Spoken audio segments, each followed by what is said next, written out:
Welcome back to the Name Redacted podcast, America's most beloved podcast, the most downloaded Red Sox podcast in the world.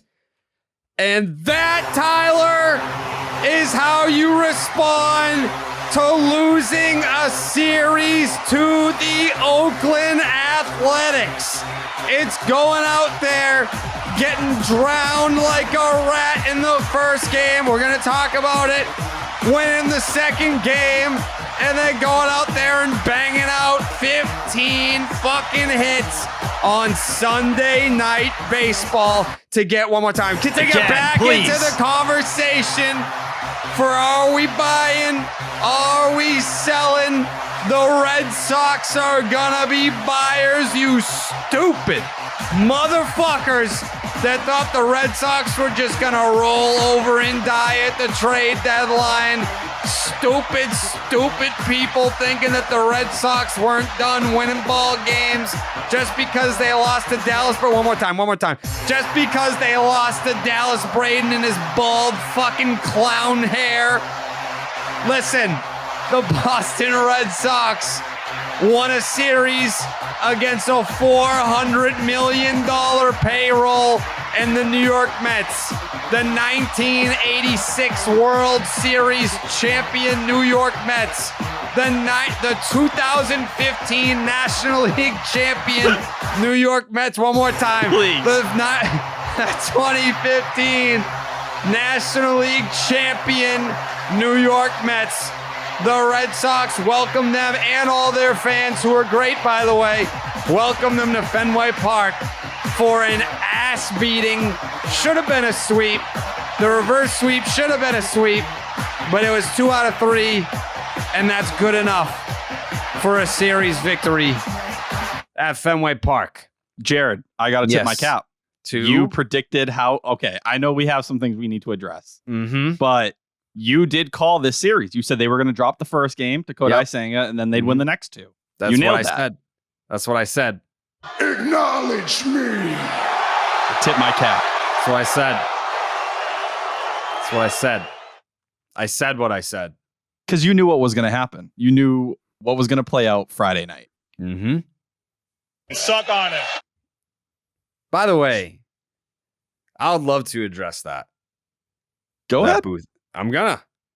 What a bunch of overreaction on Twitter. What an overreaction that was. Like, they scored 2 runs. The Red Sox scored what, 4 runs? Yeah. Well, yeah. Well, no, not at that time. They were at 3 runs. They got to 4 later that day. So I left the booth with the lead? Is that what you're saying? Technically. Yeah. No, not technically. If the final score is 3-2, the Red Sox win. Yeah. Jake? But what happened the next Shut the fuck up. Oh, okay. Yeah, they would have won. They would have won 3-2 if that's the final, correct? And I left them. It only, like, could you, if a pitcher pitches 1 inning and they come out of the game and it's 3-2, do they get charged with the loss if the next guy gives up fucking 5 runs? Tell me how that makes sense, Tyler. I left with the lead. No, I left with the lead. No, I left with the lead. Hey. Jake, did I leave with the lead? Left with the lead. I left with the lead. What a bunch of dramatic fucking whiny babies on Twitter. You collapsed. Oh, you collapsed in the booth. Jared, get out of the fucking booth. Get out of the booth. Come on, Jared. You gotta get You out were of the distraught. booth. Jared, You were come distraught. on. This is You all were your fault. sobbing. Oh, the Red Sox lost because of you. Oh. 1 inning. I gave up 2 runs and I left with the lead. That's not my fault, dude. If I were a pitcher, which is, we're keeping my fucking booth ERA here, which I don't know what it is right now. It's not good. You're Caleb Ort. It's probably about Caleb Ort territory. If that happens, right? Like, I left with the lead. I'm in line for the fucking win. My relievers after me let me down. That has nothing to do with it. Crazy overreaction. Put it this way. If that was my first time in the booth ever, is it as big of a deal? People forget my last appearance against the Blue Jays, scoreless appearance. Like, did I give up a home run? Yeah, I did. It was a 2-run home run. But the score was 3-2 and I left. So you can take all your fucking, get out of the booth, never come back, please. Shut the fuck up. Okay. Shut up. This is not what I expected out of you. What did you expect? You to show up here and just take some accountability. Could you imagine, Tyler? Could you imagine Curtis Laskanik sitting down at the podium after giving up 2 runs and leaving with a 3-2 lead, but like fucking, I don't know, Mike Myers and Mike Timlin and Alan Embry gave up 6 runs, sitting there being like, "This one's on me, dude. This one's on me. You know, fuck. I shouldn't have left with the lead." No, that makes no sense. As a man who believes in juju, Jake, do you know what juju is? Yeah, I've heard of it. Thank you. Did you invent that word too, Tyler? No, you don't know what juju is? No, I'm just saying I thought you were going to take credit for it because you asked like a common word if Jake knew what it meant. What like a quick shot or something. You're on the edge of your seat right now. You can tell you're not doing well. I'm not wearing pants. All I'm saying is when you entered the booth, the Mets didn't score any runs. After you left the booth, they scored more runs than the Red Sox. Well, so you set the juju off. You set the juju off a little bit. It's okay to take accountability. Hey, that's not how that works. I took accountability last episode. That's not how that works. Give me an ounce of it. You're trying to drag me down to you, which is Loserville, and I'm not going there. I didn't. I would not have been charged with the loss. If I were a pitcher in the game and I went out there and gave up 2 runs and left with a 3-2 lead, I'm not getting charged with the loss. I left with the lead. That's not how box scores work, dude. All I'm saying is the ERA speaks for what the ERA is. ERA is not sometimes, good. Hand up, ERA is not good. I'm not happy with my performance. Like, I'm not happy about it, but like to try and charge me with the loss, that's just not how box scores work in Major League Baseball. It's a physics thing. Oh, the guy that gave up the first 2 runs, if they score 5, then the guy who gave up the first 2, that's the guy that no, not how that works, unfortunately. So for anyone that is saying I shouldn't go back in the booth, how about the Red Sox put me in the fucking booth in the bottom of the inning? So when I went in there against Toronto and put up a goose egg, I was in for the top and the bottom. Just put me in the bottom. Stop putting me in a position to fail. Like that. That's how it should be. Because then for the record, I thought the actual appearance in the booth was great. Fantastic. Like, yeah, it was funny. It was great. Me and Lou, me and OB hitting it off. Great chemistry. It was lively. It was funny. But then you give up the 2-run home run and everyone's mad at me. I get texts from fucking Dustin Pedroia and Will Middlebrooks being like, "Get the fuck out of the booth." Okay, but you're gonna sit here and you're basically spitting in their faces with this act you're putting on. No, I got out of the booth. I'm just saying. All right, put it this way: if I were a reliever that had a bad performance, you're the manager. You're gonna be like, "Get the fuck out." You're gonna pull me out of the game, right? But like, if you're Dustin Pedroia, you're the leader, you're the captain. You can be like, "Hey man, shake that one off. Get back on your horse. And go get him next time." And that's what PD says. That's what no. That's what PD says. PD wants me to get back in there, and he wants me to get 3 outs, and that's what I'm going to do for him. I don't know when that's going to happen. Presumably sometime within the next month. I'm going to go in there and I'm going to do my thing, and I'm going to get 3 outs. I don't care. This must be how Caleb Wart feels. No one wants to see him on the mound, and he's horrible.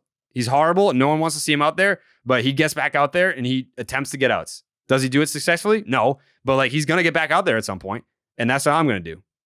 All I'm saying is when Justin Garza goes out there and he goes and shits the bed, and hey, they still won the game. They still figure it out. AC goes in there and he tells you, "Justin Garza, you fucking suck, dude. You need to fucking be better." That's what I'm telling you. Accountability and be better. If Justin Garza told me, "Hey, I just fucking said I'm accountable for a bad performance." Look at me. You looking at me? Mm-hmm. Thank you. If Garza told me, "Well, we won anyways," we won. Listen, I would tell him to sit the fuck down. I already said it wasn't a good performance. I'm not sitting here telling you that it was good. I'm not sitting here saying 1 inning, 2 earned runs is good. It's not good. But I left with a lead, and I feel like my teammates let me down. Like that's at the end of the day, my teammates let me down. I gave the Red Sox a chance to win, and my teammates let me down. So if you're gonna call me an I guy, call me an I guy. But at the end of the day, that's just how baseball statistics work. It was a rough outing. It wasn't my worst. I've definitely had worse. I think against Baltimore, I think I gave up 2 home runs. So this is only 1. All right. So I've been in the booth, 4 times? And I've given up home runs in 3 of them. First of all, pitching in the big leagues is hard. It's hard. You wouldn't know. You've never been there. I've been there 4 times. And listen, there's a lot of damage. But I feel like I limited the damage against the Mets, and next time I'll be better. That's accountability. I don't want to hear excuses about what happened. I want to hear about what you're going to do. And I'm telling you what I'm going to do. I'm going to be better. You know I'm going to be better. Because if I'm not, then kick me off the team. Can you be any worse? Oh, yeah. I don't know. I don't know if you can be any worse. We're talking Pat Light here. Tyler, you think 2 earned runs in 1 inning is inexcusable? Well, it's just the entire sample size. When your ERA is over 18, that is pretty bad. Small sample. It's what we're working with. Small sample. If you're all right, so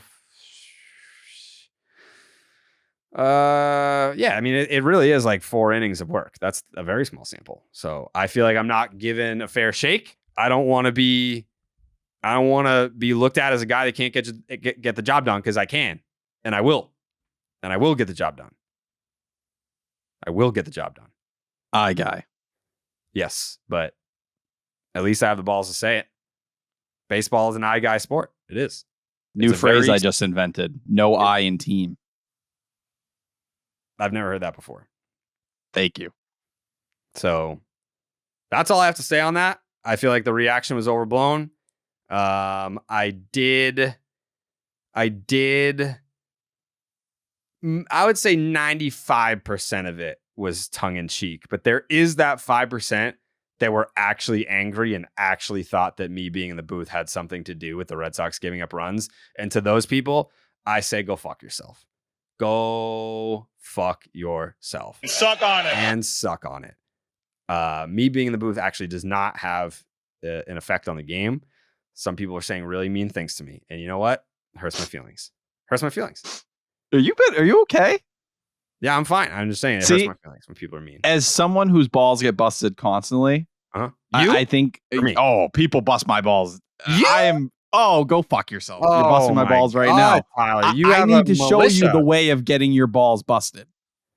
No. I said 95% was playful. There was that 5% that actually was mean and actually meant got it. That 5%, we can't even acknowledge them. I didn't acknowledge them. You know what we must acknowledge? What? Him. Triston Casas? Yes.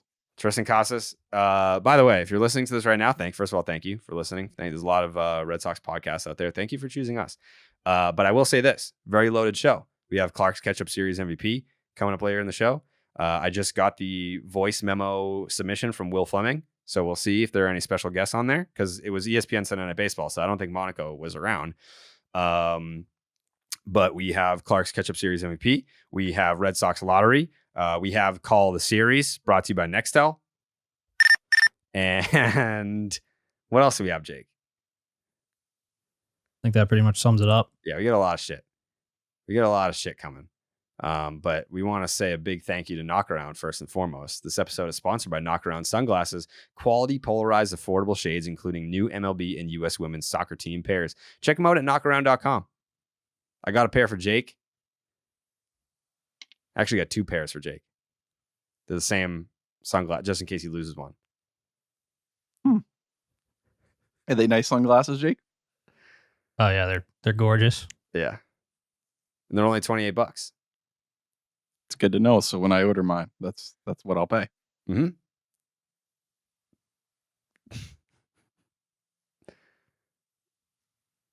What, you wanted a pair? No. I didn't know. I already ordered mine. Oh, okay. Because you didn't say if you. No. All right. You sure? No. It's cool. I have plenty. I mean, I'm giving Jake 2. Just in case he loses a pair. I do have more if you want. Just give Jake my extra pair. All right, maybe he needs Jake, you want 3 pairs? Yeah, I'll take Tyler's. Yeah, give a pair to your dad. Perfect. I'll give you 4, just in case your dad loses one. Well, if you got an extra. No, I just can't. I only had 4. I only had 4 extra. Fuck. Yeah, I'm giving him to Jake and his dad in backup pairs. How has the reaction been to your 10 business ideas? A lot of people think that you're a full-blown psychopath now. So yeah, not good. Overall, a lot of people are worried. Getting back to family, extremely worried. I was gonna say that was gonna be my first question. Does anyone in your family listen to this podcast? Not, my girlfriend, she listens to it a bit. My mom will tune in here and there, but some of the things we've discussed in recent months. Your girlfriend must be mortified when she listens to this. Oh, she hates me. But the business ideas, it's not well. The comment in the subreddit about the psych nurse who would like me to be evaluated. Well, we're working on it. There's a psych nurse in our subreddit? Yes. She thinks I'm off my meds. Concerning. I don't know if this is a good thing or a bad thing. I don't have any meds. So right, I'm kind of like a little good thing. That means wild pit bull right now. You can be cured. Potentially. Mm-hmm. But maybe I don't want to be cured. I think this is a constant stream of genius coming out. Yeah. That's the word I was going to use, was genius. Tyler Milliken's genius. Just oozing through. And a lot of people, I feel like, did like some of the ideas. I would like to read from the subreddit. Usually, I mean, like I will say this. At my former job, the last thing you wanted to do is read from the subreddit. They were all just vile things about people. But the Section 10 subreddit is one of the funniest places on the internet. Like, they're all just people that listen to the podcast. They're all really nice, and they all have an awesome sense of humor. They're like very, very funny. So this is from Jacob in the Morning. And the title is "Looking to Teach My Family a Lesson and Have Money to Spend." The post says, this is going to make no sense to people that didn't listen to the last episode. So pause now if you didn't. Go back and listen to the last episode and then come back to this point in this podcast, because then it'll be really funny. Don't listen to this part if you didn't listen to the last episode, because then it's not going to be as funny. So go do that, then come back. For everyone that did listen to the last episode, here's what the post said. I no longer feel appreciated by my family and feel the best way to change this is to fake my own death so they see what their lives would be like if I was dead. Would greatly prefer for my fake death to be something extravagant. Some would say I have boat crash money for this operation. Does anyone know if there is a service that could assist with this? It would be very helpful. The price is out there. The price is it's steep. It is steep. But that's probably like my new favorite phrase to maybe ever come from the franchise. Like, that goes back to like Section 10 days. Boat crash money. Like, you're not rich unless you have boat crash money, which means that you have at least $50 million. Like, that's a good, like, there's MLB baseball players, right? That like, I signed for $15 million or I made $15 million in my career. That's a really good career. That's a lot of money. You can live off that. It's not boat crash money, though. Fuck no. No. Boats are so expensive. You see, like, like you said, 15, 20 million. Oh, you have a nice little boat you can fish on or something like that. If we're talking laying out, blowing things up, lost at sea, we're talking 50, 60, and that's the normal people price. If you really want to go all the way, we're doing celebrities like 100 million. Yeah. Oh, like, we're blowing a lot of shit up at that point. Like, the Red Sox paid Masataka Yoshida boat crash money. The reality is, if you want to talk real boat crash money, we're getting to John Henry levels here. I don't even know if it's a billionaire. That's beyond. That's beyond. Yacht. No, yeah, that's yacht crash money. It's the luxury end of this business. Yeah, we're talking simple boat crash money. That's basically what the Red Sox had to pay Masataka Yoshida, and executives thought they were crazy for doing that. Turns out they're geniuses, which, by the way, very ironic that Yoshida was the only player without a hit in the lineup tonight, because he's arguably their best hitter, at least from a batting average standpoint. So there is one thing that we forgot, Tyler, that to mention when we were talking about what we were going to talk about in this show. There are different segments that we were going to get to in the show. There's one thing that we left out in the preview. What was it? Fuck. Every time. Oh, okay. Is this thing on? I'm scrolling. Mm-hmm. Okay. I found it within myself. Mm-hmm. Triston Casas fucks. Haters kept saying he sucked. Nails painted, cry unk.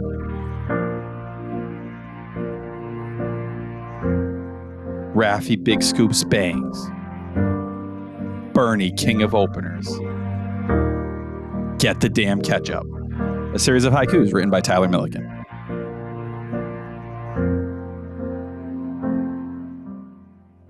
Thank you, Tyler. Solid performance this time around. Decent. Yeah, it was decent. I had some rhyming one day, non-rhyming the next day. Mm-hmm. Giving everybody a little bit of what they want. Yeah, it's pretty good.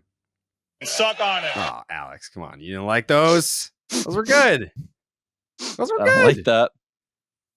They were good. We'll keep grinding. Yeah. No, I thought that they were good. I read the thesaurus daily now to get new words.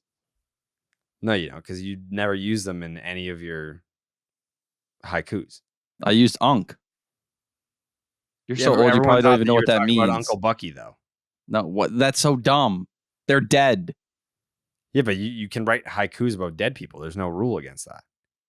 Listen, Uncle Bucky and Uncle Cubby, they painted their nails. But you said unk, which I think you refer to an uncle in any way. People are going to think about Uncle Bucky.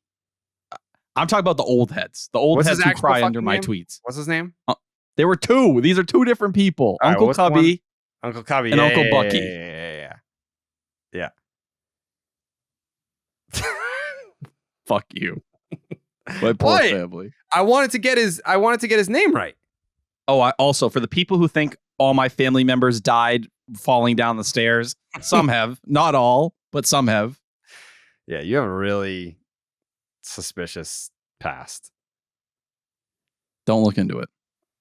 I mean, you talk about it here. Everyone I feel like they already know. I'm a parody.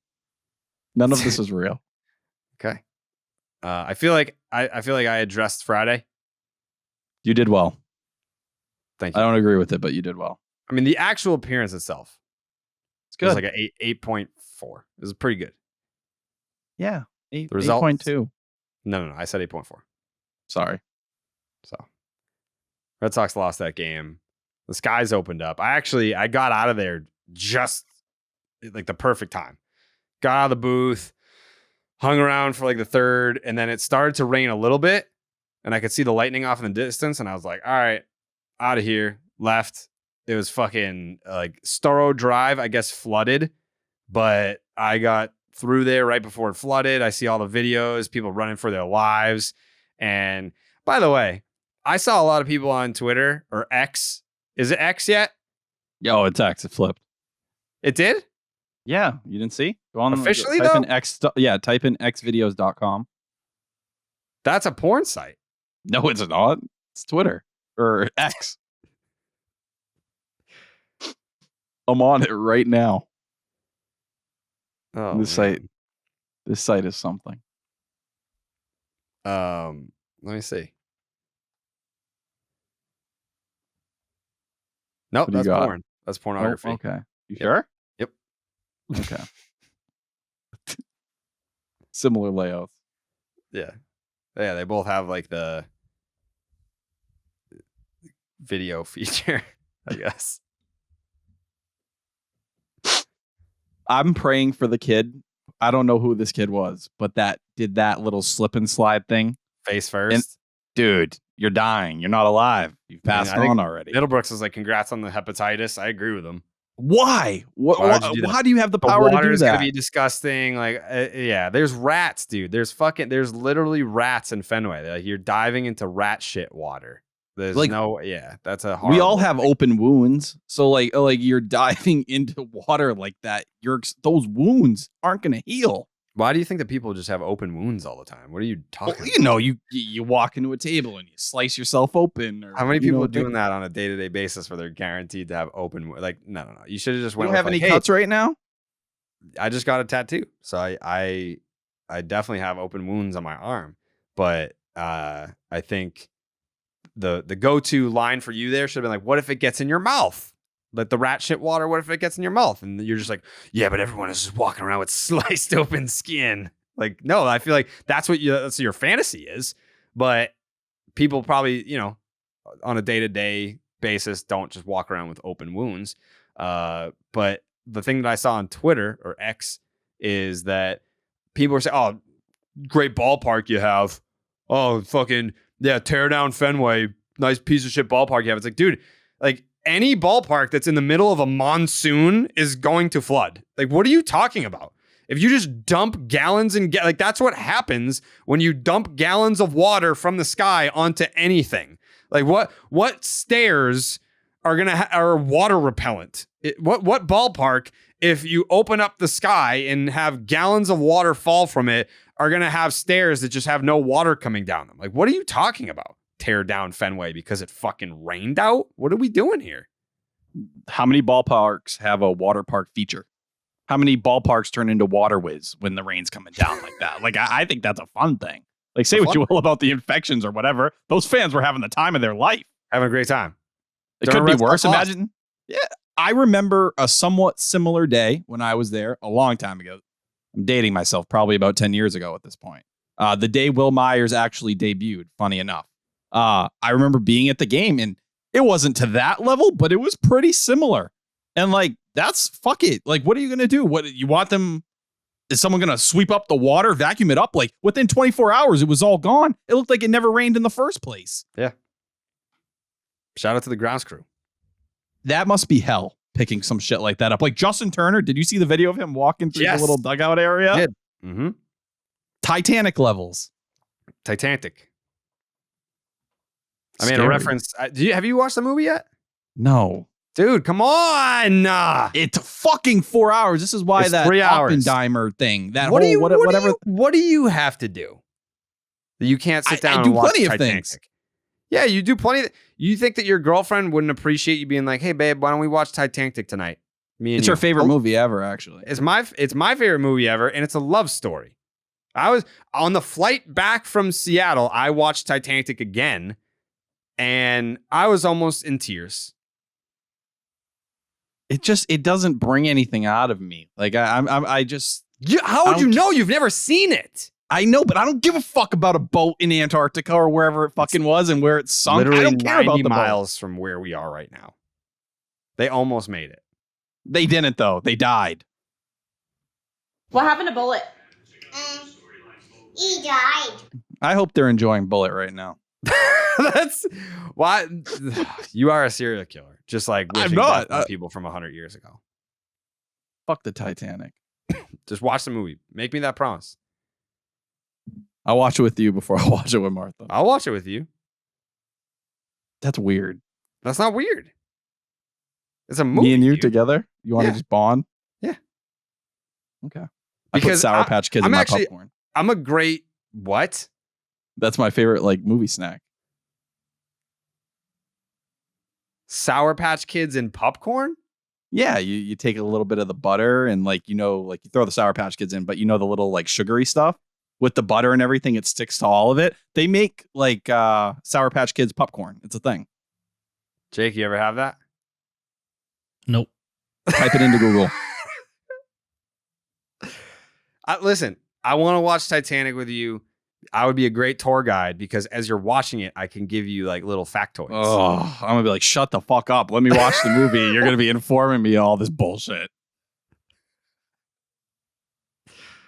That was mean. Are you that guy? Yeah, not about every movie, but about Titanic for sure. Room 132. Don't give a fuck. Dead. Under the ocean. You know how many people would love to watch that? If I did right now, like I threw a tweet out there, hey, does anyone want to watch Titanic with me? How many replies do you think it would get? 6.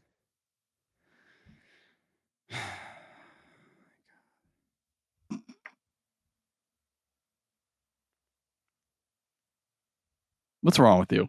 What's wrong with you, dude? I want to watch a fucking movie with you, and you're just like, I want to eat popcorn with fucking sugar in it. What do you eat? What are you eating at the fucking movie theater? Mike and Ike's. I guess. Wannabe non-sour Sour Patch Kids? You're a loser, dude.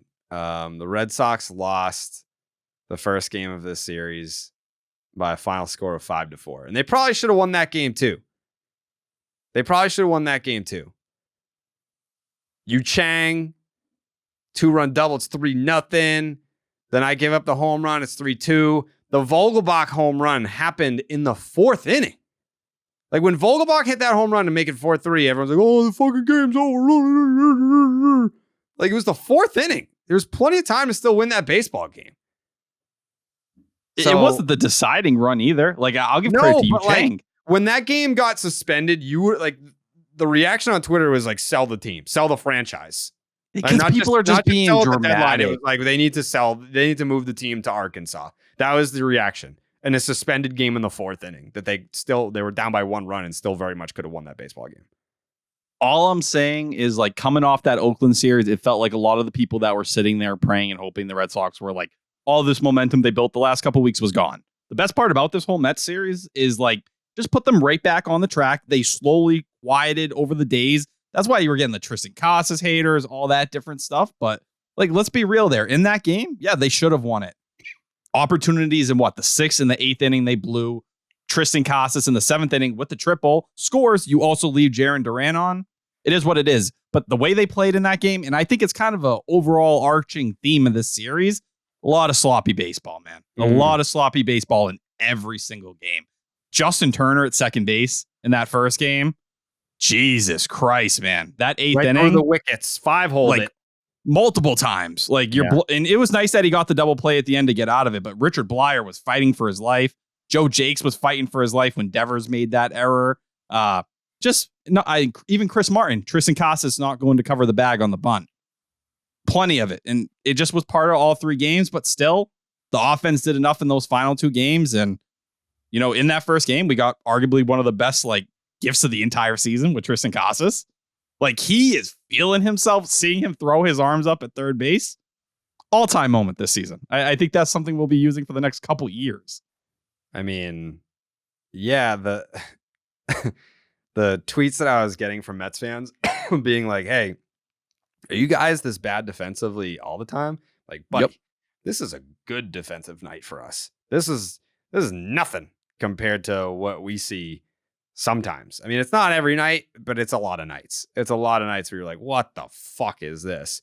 The fact that the Red Sox have a winning record with the defense that they across the board. It's not just like people want to point out Kiké at shortstop, which obviously was not good at all, but across the board, just not a good defense. What is it? Alex Verdugo was like the only player on the team that had like a positive, like, outs above average.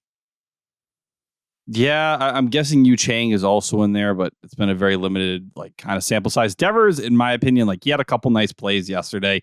Been pretty disappointing at third base for some time now this season. And the metrics back it up. You know, outs above average is pretty damn low. Connor Wong has been excellent behind the plate defensively as well.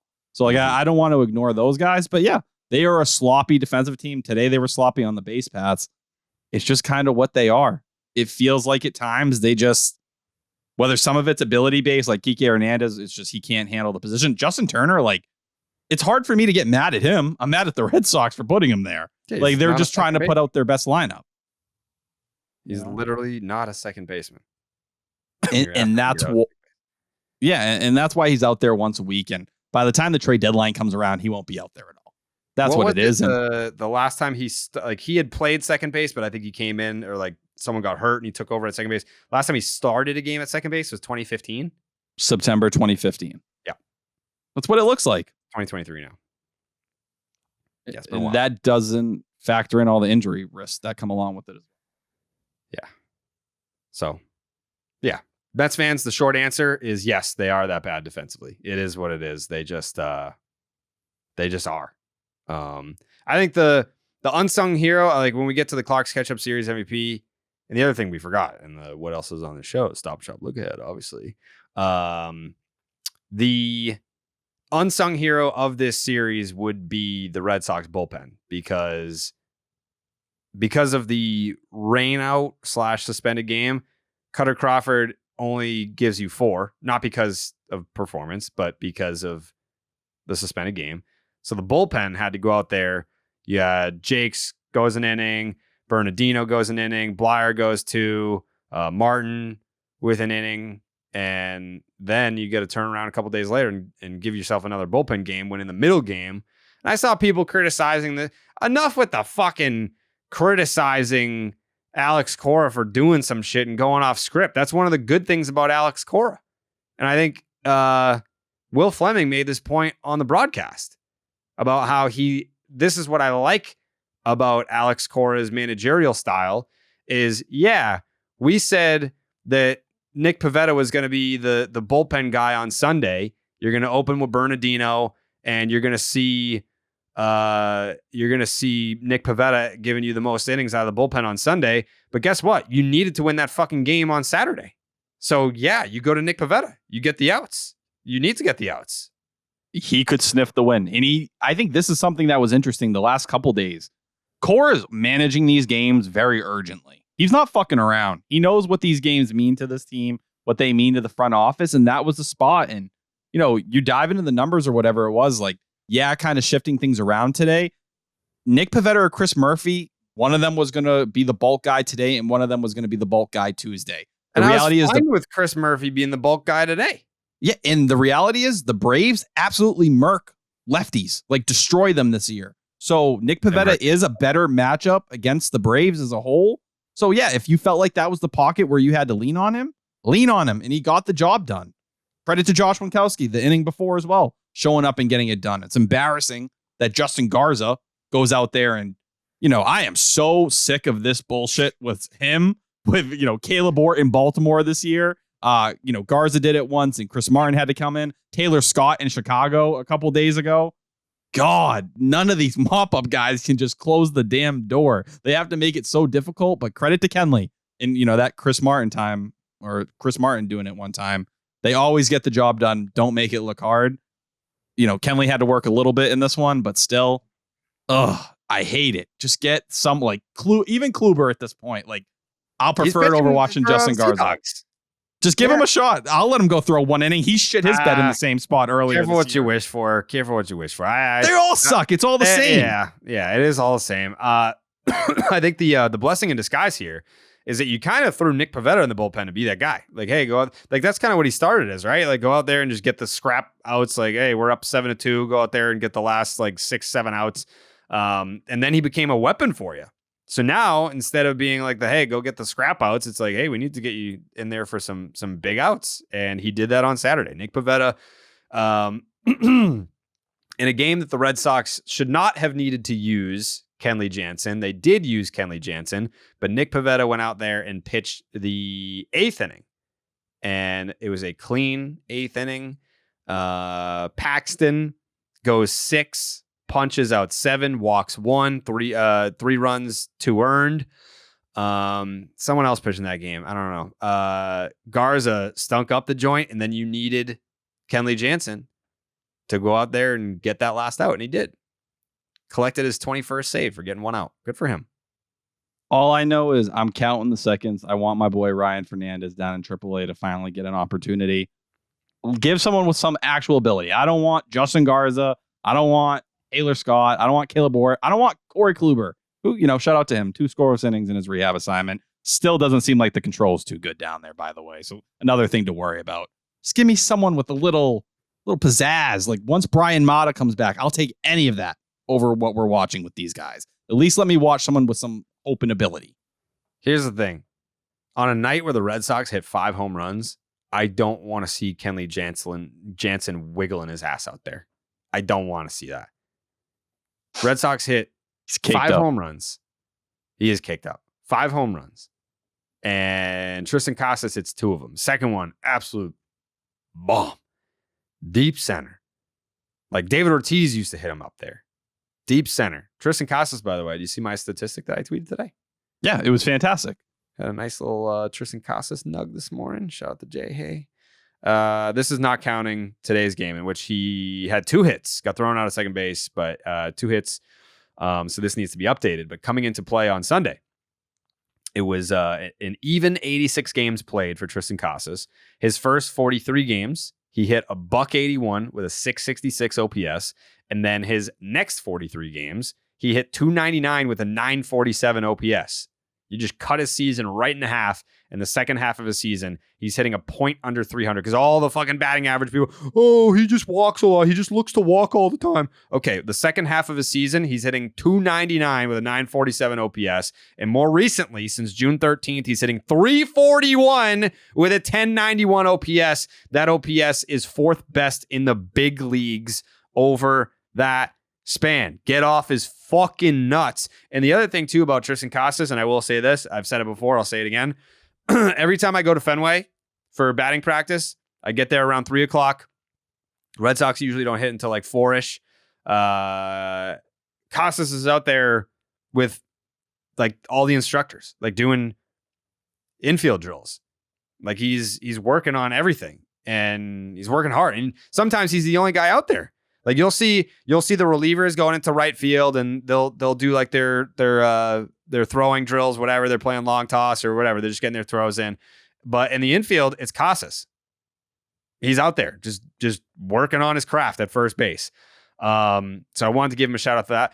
Also, another interesting nug here. This is from Friday. I got there probably like around 3-ish.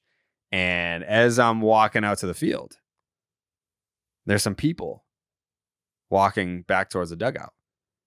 And these people were watching Chris Sale's bullpen. And these people, I'll just say this. Their reaction was, whew.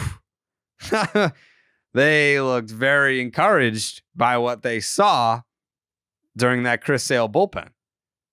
So it's hard not to get excited. I believe he has an up and down coming up either tomorrow or Tuesday as well.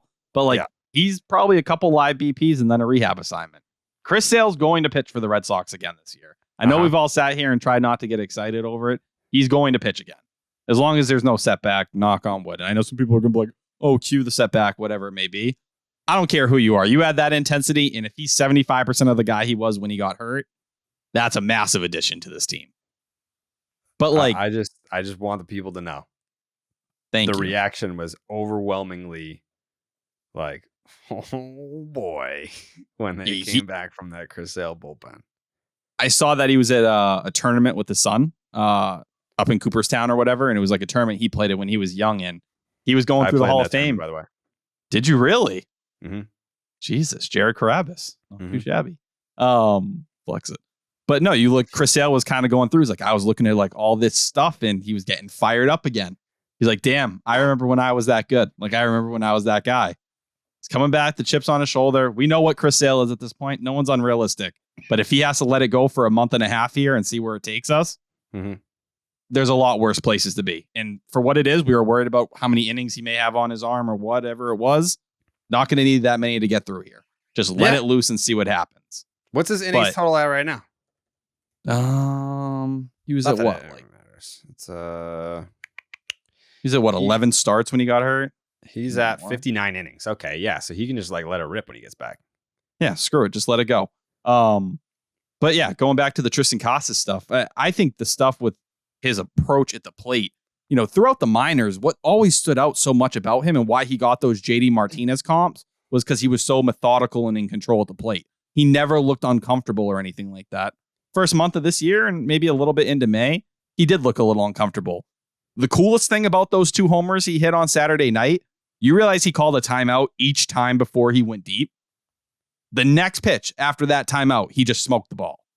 Like that's a guy who's sitting up there and he knows what he's looking for. And he's just like, shit, I'm in control here. Let me take a breather, come back, tank job.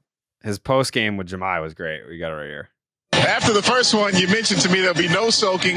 You guys will be eager to come back out here. You get 6 innings from Paxton. You score 8 runs on 10 hits. How good was it to see the way you guys were able to come out here and respond?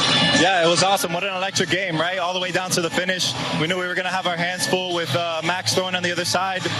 We weren't expecting to come out and hit 5 homers off their staff. But, we had some timely hits. That third time around, I was able to get him again. We were able to keep pushing on and the big dog finished the job at the end. So it was all good. It's not every day that you get to face a future Hall of Famer, your first multi-home run game of your career, first rookie to do it versus Scherzer as well. What was your approach in those 2 at-bats? Yeah, it was such a hard matchup going into because we want to break him down and we want to make him throw a lot of pitches, but at the same time, he's so aggressive in the zone. So it was a tough matchup going in. I wasn't sure how I was going to go about it. I just decided I was going to get a feel for it. I got into a couple even counts and then ahead and the ones that I was able to take advantage of. But what a great pitcher. I'm not gonna say I got lucky a couple times, but it feels like that for sure. Lou mentioned on the telecast how your swing decisions have been on point. How would you characterize and evaluate what's clicking for you right now offensively? Yeah, I think that's been the story of my season. Good pitch selection, grinding out at bats, but lately just been putting the barrel on the ball. They've been flying, dropping for hits. Things have been turning my way, so I'm just going to keep riding this as long as I can, because there's going to be a stretch where this doesn't happen like this, for long. But I'm going to try to keep doing exactly what I'm doing, not try to change too much, and try to keep winning games. We'll keep it going. This will be one you can remember for a long time. Thanks so much for the time. Thank you. Oh, he's so unlikable. He's so cocky. Oh, how do you fucking like this guy? Oh, he's Bobby Dalbec 2.0. I can't. I'm sorry, Jared. Didn't mean to throw shots at your boy. But what was that? Reality. Grow the fuck up. What Triston Casas is doing right now, if you're ignoring it, I don't know what to tell you. I know people are sick of us saying that and talking about it, but that's been the conversation, whether it's sports radio or whatever it is. People could not stand the guy. We made the Dustin Pedroia comp on here, and I know that bothered some people. Alex Cora made that same comp right after the game. Not saying, they're similar players or anything, but everyone remembers how much Pedroia struggled in April. Casas struggled badly in March and April. Look at what they became. You're watching a 23-year-old kid. For every, you think you learn the lesson of watching Jarren Duran. Jarren Duran's 26. Like, think about that. Casas is 23. And he's already hitting at this ridiculous level over a couple months, stretch here. No player, a majority of players, unless you're the very best, some guys come up and dominate right away. Majority don't. For him to be this good at this point, his season numbers already have moved on. You can't even tell he had a horrendous April. You just look and be like, oh, he's having a pretty solid rookie season. What more do you want out of him?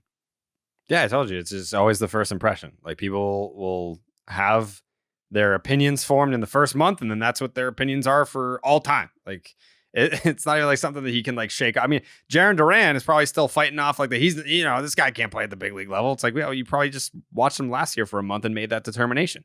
Like, it's based on nothing that he's done this year. I had the stat about Duran before the game tonight about how he came up on April 17th and he doubled in his first game, and he leads the American League in doubles ever since he came up.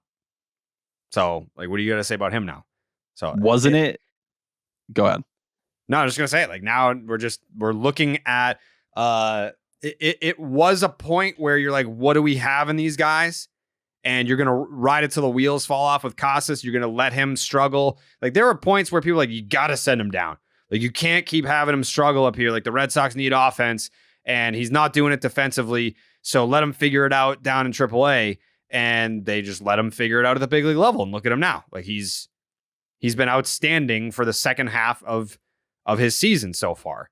And with Jarren Duran, no one even thought about him in spring training. It was like, oh, we got Adam Duvall now. Adam Duvall, he's going to fucking come up here. He's going to crush homers. He can play center field, yada, yada. He goes down 3 weeks into the season, and Jarren Duran's been the guy ever since. No one ever fucking said a word about him before that. No one. I remember when the news came out that about Duvall needing surgery and that there was a break in the wrist, and Cora basically being like, well, we're going to need someone like Duran to step up.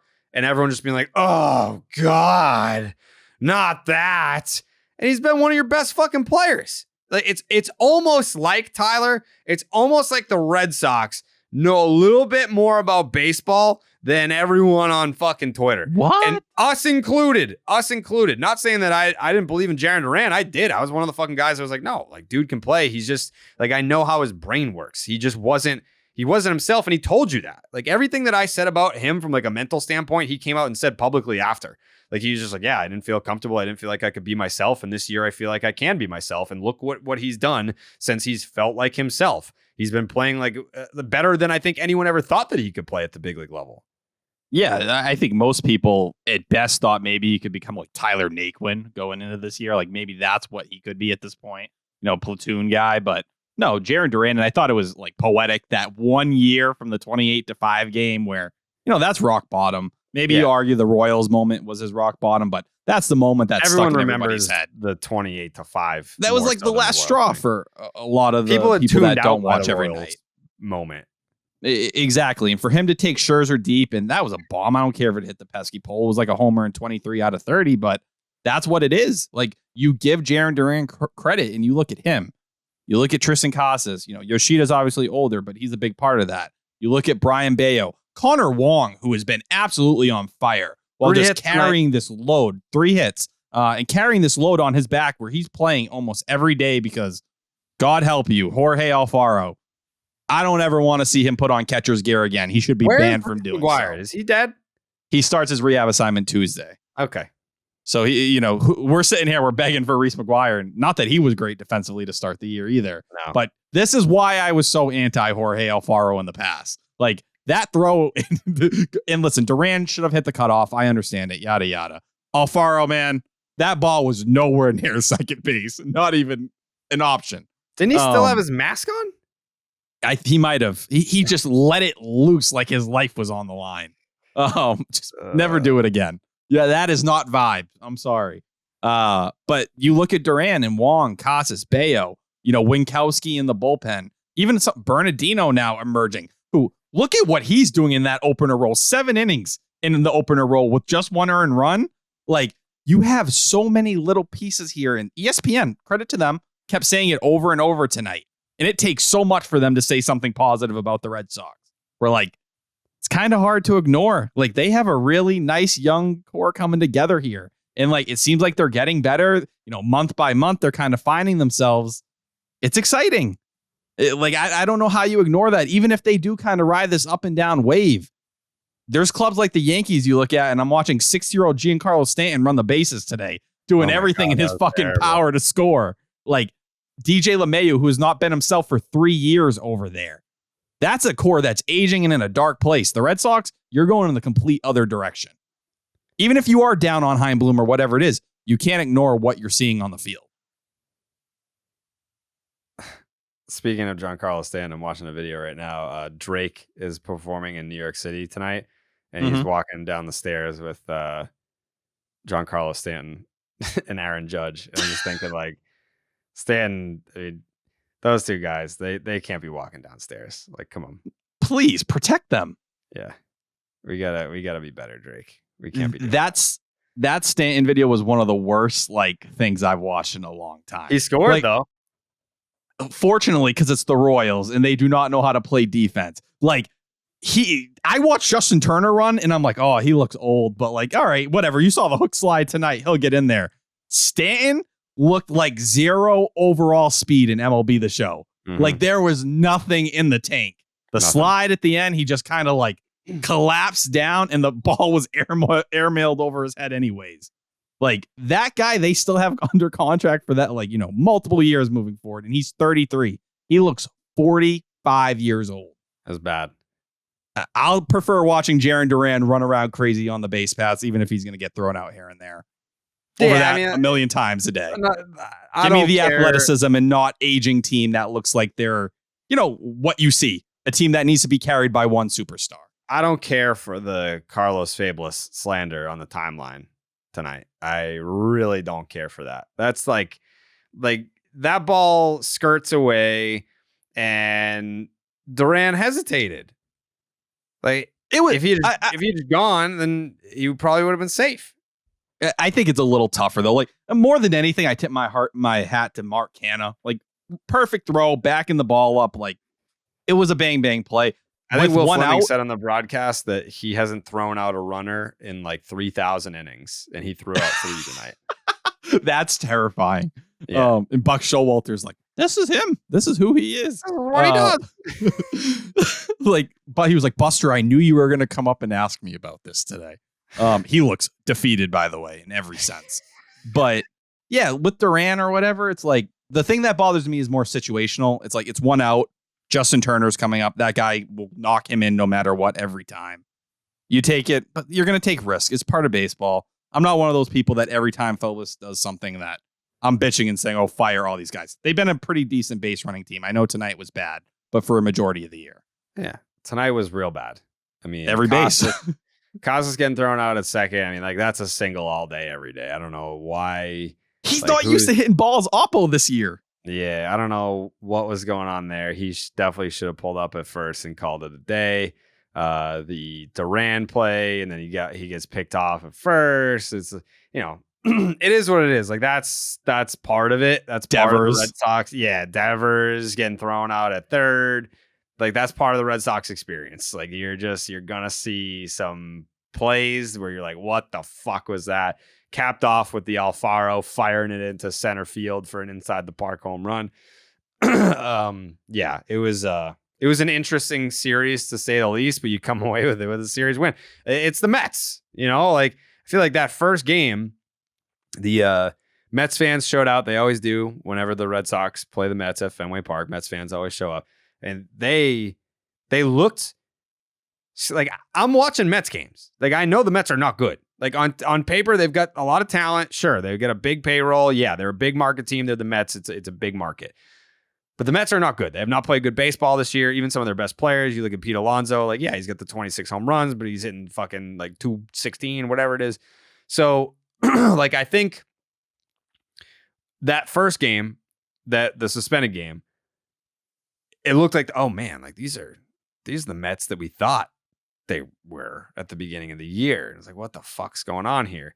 But then you sit back and you're like, oh, no, they still suck. And then the Red Sox play, I don't want to say the Red Sox played bad baseball, but they kind of played not good baseball. Sloppy. Like, it was sloppy baseball. Yeah, like you come out and you have fucking, 11 hits by the third inning on Sunday. And I saw, it's just bad luck. It's bad luck. No, it's not. Like if you looked at all the exit velocities, they might have been like ground balls that found holes, but they were all hit like 104 miles an hour off the bat. It's not like they were like little bleeders or like little dinky doos. They hit the ball hard. That's what happens. You ban the shift.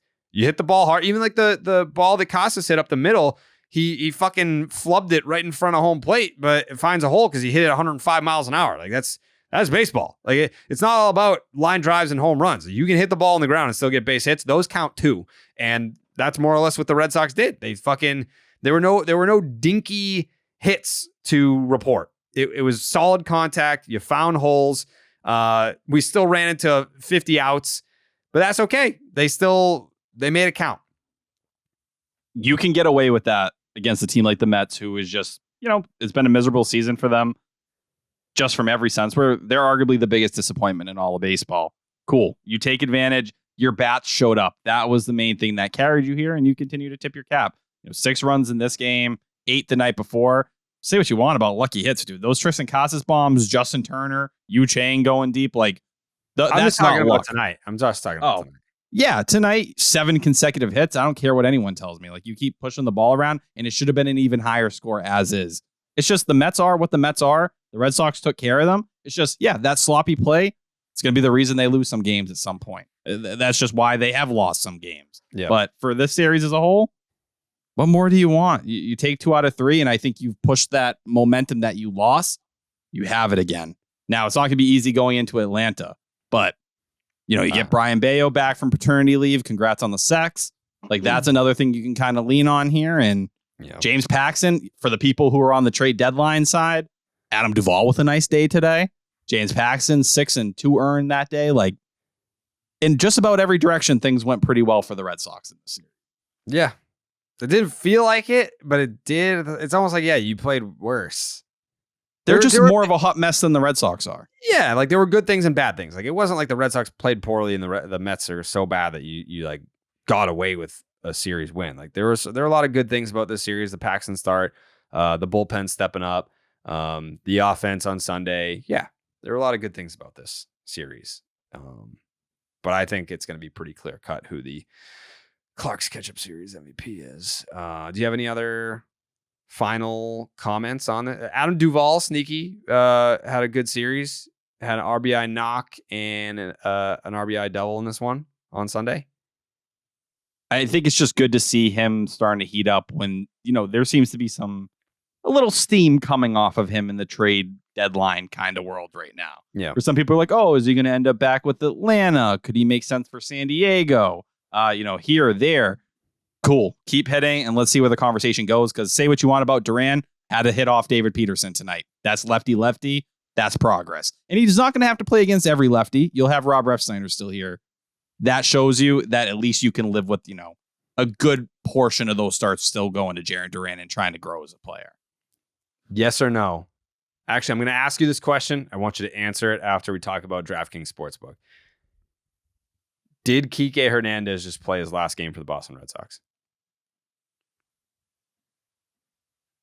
Baseball fans, you could be winning every inning with the hottest offers in the game. DraftKings Sportsbook has you covered from the top of the first to the bottom of the ninth all season long. Right now, new customers can bet just $5 and score $150 in bonus bets instantly. Plus, all customers can take a shot at bigger payouts with DraftKings stepped-up same-game parlays. Open the DraftKings Sportsbook, opt in, place your parlay by combining 3 or more bets from the same game.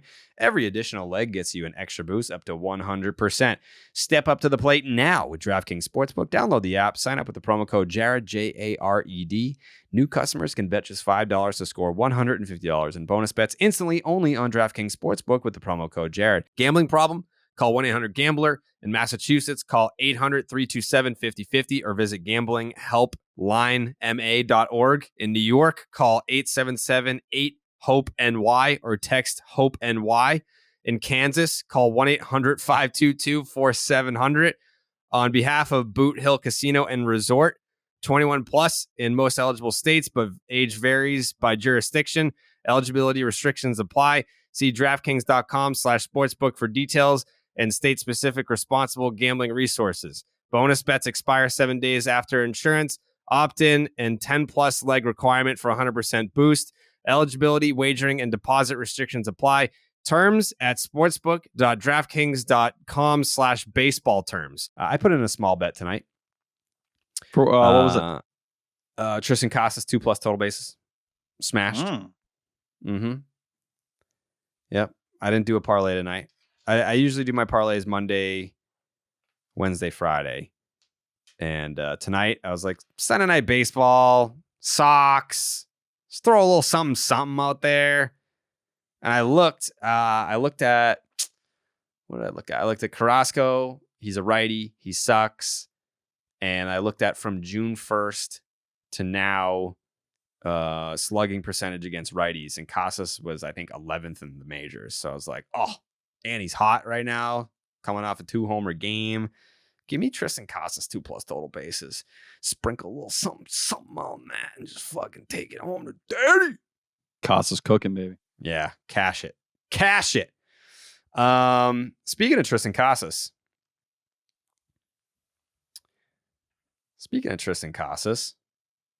Tyler. Mm-hmm. I think it's time. I think so too. Good way to cap off the series. Yeah, it's a great way to cap off the series. Brought to you by the Nextel i90. The call of the series. And it goes to none other than Klark's Ketchup Series MVP voter himself. I mean, we have a monopoly on the call of the series. OB, Lou Merloni, Triston Casas, Mike Monaco. They all have votes.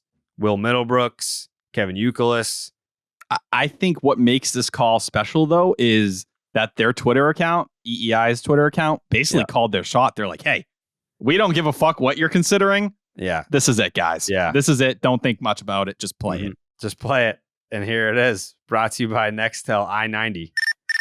You can buy them in 2006. The 2-1. Swinging a high drive into center field. It is way back. It is gone.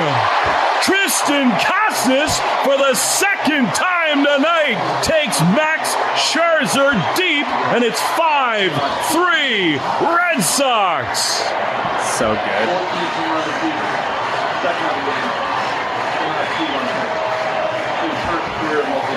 First career multi-home run game for Triston Casas. He got it all. That is a moment he will never forget, and it's a moment that may alter the trajectory of this series and indeed this season. Massive from Casas, the signature moment of his career. I love that. Love that. From Will Fleming, WEEI, who, again, has a audio submission for Klark's Ketchup Series MVP. Gotta also shout out Triston Casas made history with that homer, being the first rookie to ever hit 2 homers in the same game off of Max Scherzer. Yeah, I saw that. That's pretty cool. I know Max Scherzer isn't the Max Scherzer of old, but you're telling me a guy in Triston Casas who watched him grow up or him, watching Scherzer as he was growing up. What a moment that is. Yeah. And he was like, I haven't had many home runs I've hit that I could kind of sit there and enjoy a little bit. That was the best part of it because he sat back and fucking watched it. That guy is going to be one of the elite power walk guys in this league for a long time. If you can't see it, go ahead. I was gonna see. Casas didn't tweet. He hasn't tweeted since March 1st. We didn't even get the IG story last night or on Saturday night. So on Friday, they were walking out to stretch, and Ref Snyder was walking out with Casas, and he was like, "Uh-oh, everybody!" He's like, "Casas is gonna tweet. It's gonna be crazy. It's gonna be wacky." And I was about to tweet like, "Hey, breaking news: Triston Casas' new tweet's about to drop," but he never tweeted. He never tweeted. I wonder why. I don't know. He's saving that heat. I don't know. Okay. I just hope it's something clowning. Clown all the fools who are still doubting you. I don't think he will do that because I feel like that's not how his brain works. I don't think he's yeah, man, keep doubting me and I'll prove you wrong. He's not that guy.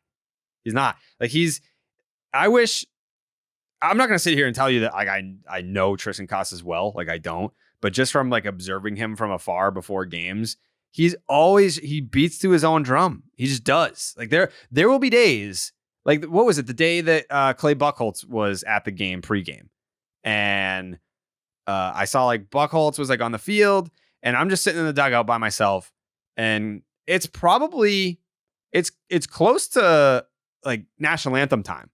It's probably 5:45. They probably do the anthem around 6:15, something like that, 6:30. They start to do pregame shit, and Casas is just sitting in the dugout by himself, just taping up his bats, sitting in there by himself.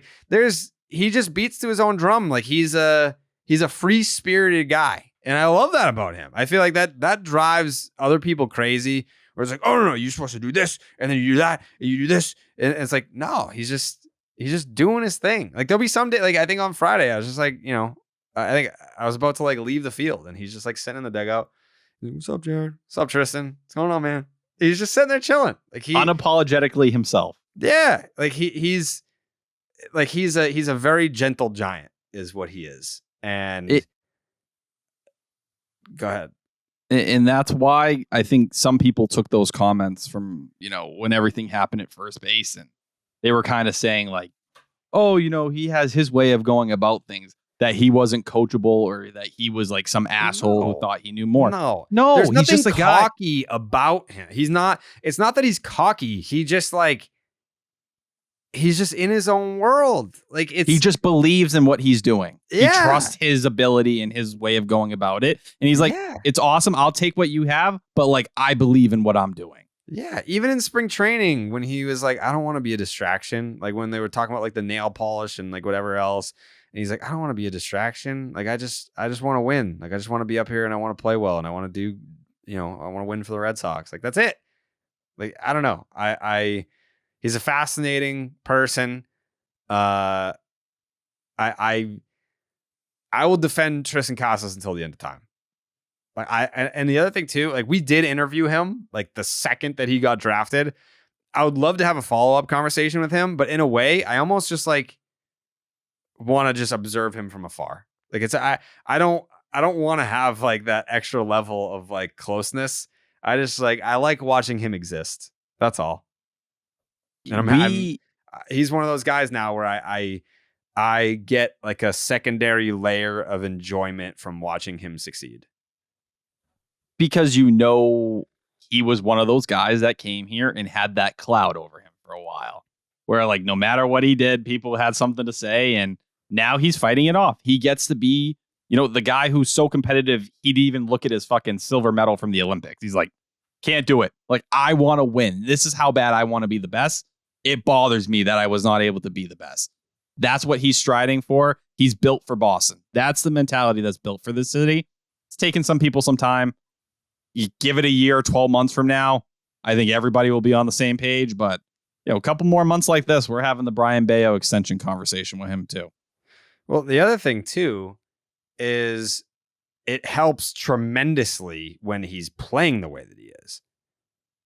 Like kind of how like when people were talking about like the Kiké stuff with Cotillo when he came on, he was like, yeah, well, you know, you can get away with doing stuff like that when you're playing the like really well and you're in the playoffs and you're hitting homers everywhere. But it doesn't come across as great when you're not playing well. And with Casas, it's like, you know, the sunbathing and the nail polish. It's like, all right, great, but you're hitting 188 with the 6-something OPS. Now he's one of the best hitters in the league. So what are you gonna say now? Just let him do his fucking thing. And I feel like we're kind of just like yelling into the void now at this point because I feel like an overwhelmingly vast majority of the people listening to this podcast are pro Casas. Like you're not like the people that are like still, well, he's not even hitting 250 on the year.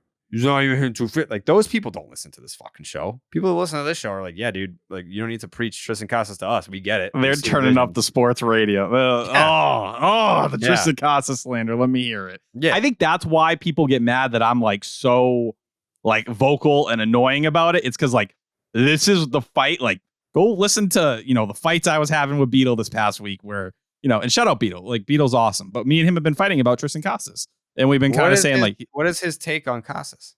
He's like all those homers. When was the last time he hit an important homer? Like that was the argument me and him have been having. And I'm like, he's been hitting since May. Do you think Beetle would come on the show to talk about it? Or is he would still love mad to at come me on for them not inviting me back on the show? He would love to come on. Me and him have talked about it. I would love to have him on. I haven't fucking seen him since last year. And in that time, he's mad at me for no fucking reason. I would love to have Beetle on here to talk about baseball. No, we got to do it. We were actually talking about the other day. He's like, have me on. Let's talk. And I think we were talking about Casas, but that's like me and him have been fighting the battle. Maz, me and him have been fighting the battle. So yeah, there is some victory laps going on in that sense. I'm sorry. I'm taking them like a lot of people are. Yeah. Like, you know, where the audience crisscrosses because he has taken some unfair heat and props to him. He's handled it as well as you could have asked. You never heard a word from this dude. Nope. When people are coming at him for, oh yeah, you fucking sunbathe and you take naps and you do your nails and blah blah. Like, why don't you fucking hit a baseball? He never said anything back. Not even a response. Nothing at all. He just went out there, worked on his craft, and here we are. Has an OPS. What his stats had the tweet the other day? The number of people that he has a better OPS than, and it's like a star-studded list of people that he has a higher OPS than this year. You look at the OPS plus, it's 117. A 23-year-old rookie who got off to a horrendous start this year. Had like 10 hits in the first month. Yeah. If that's just what he was doing all year and he was kind of consistently hitting there, we'd be saying great, solid season. Keeps hitting the way he is, man. Gonna climb up those rookie of the year conversations. I'm not saying he's gonna win it or anything, but from going from a really rough year to that's all you ask for. Do you want an answer to your question? Oh.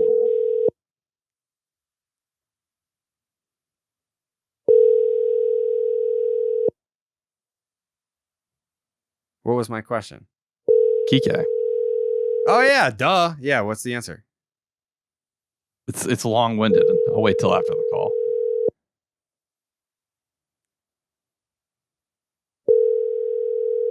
I'm calling Coley for Klark's, but I might call Cotillo for the same question. Your call has been... Yeah, he didn't fucking answer. Was that Coley? That was Coley. I'm going to call Cotillo now. Oh, okay. If Coley calls back, I'll be pissed. Short and sweet. Arroyo's thumb injury is very timely. Very interesting. It's but legit, I think that though. It's his thumb injury is legit. But I think if they want to play that, it's an interesting way. I think the Dodgers rumor and the timing of it is pretty interesting as well. Yeah. Yeah, he's got like a bruise and all that shit. Come on! Why is no one fucking... All right, it's midnight. Oh, it's fucking midnight. What, are you going to bed?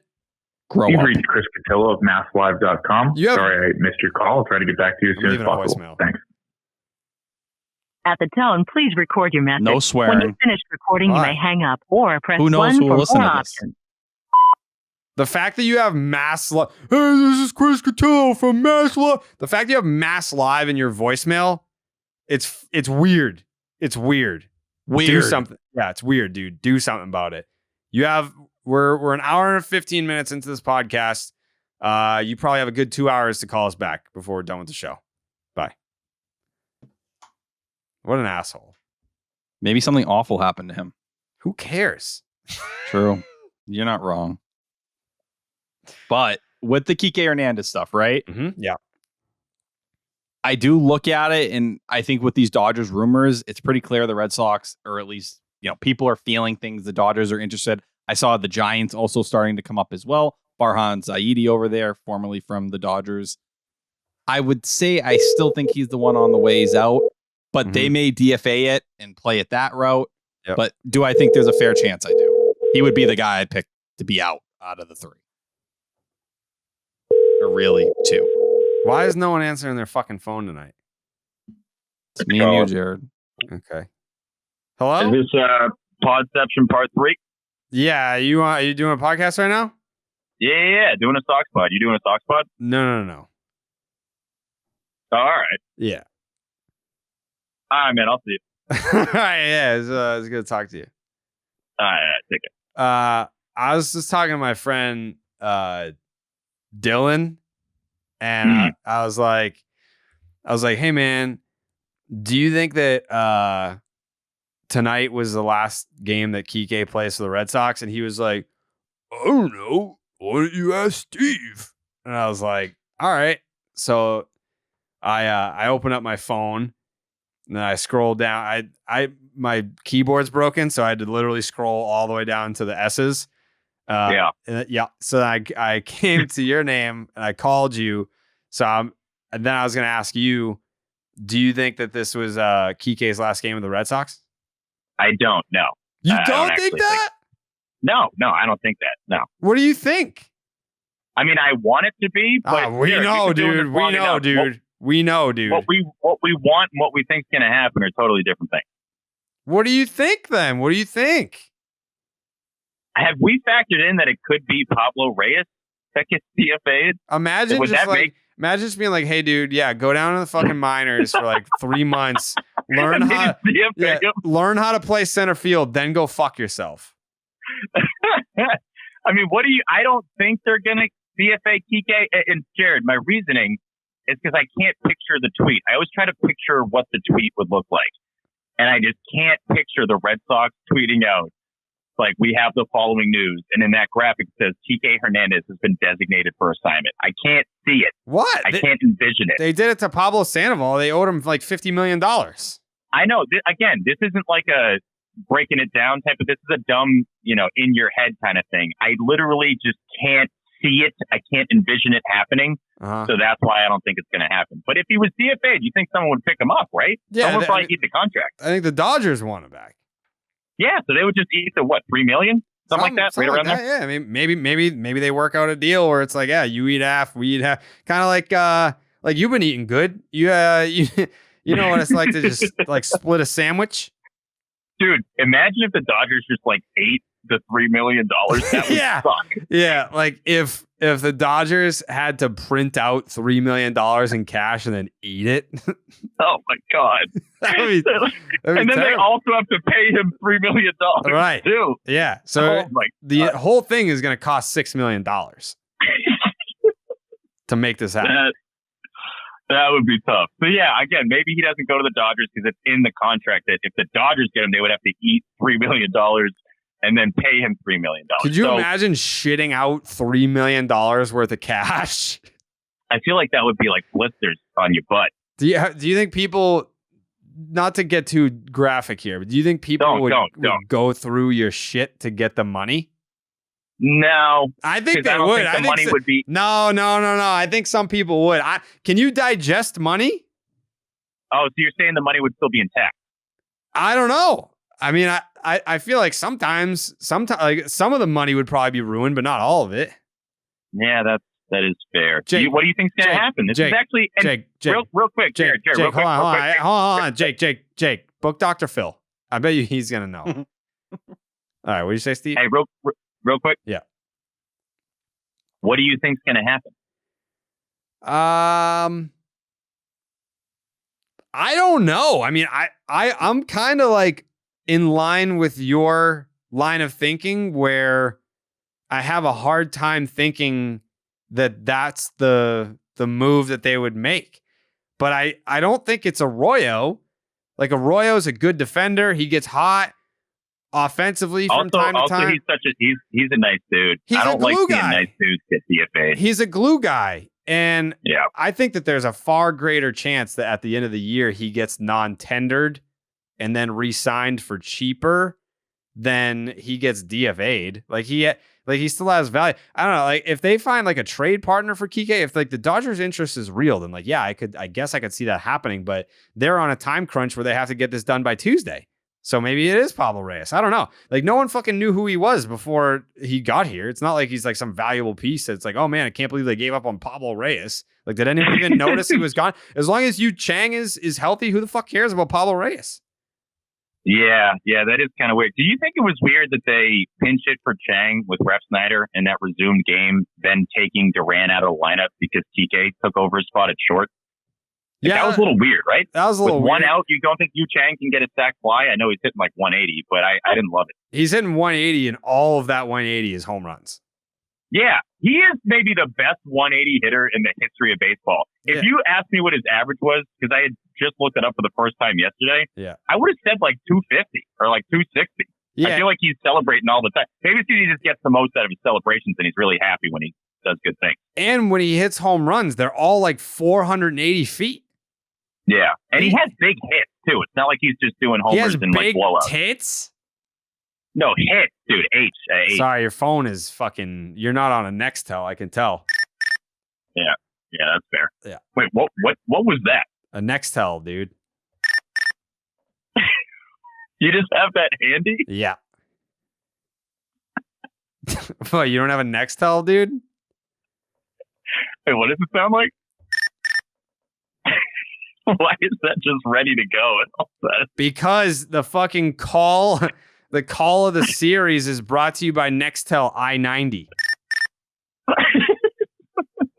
That is awesome. Hey, while I have you here, in closing, why don't you just go in the booth in the bottom of the inning? Dude, I fucking been saying that.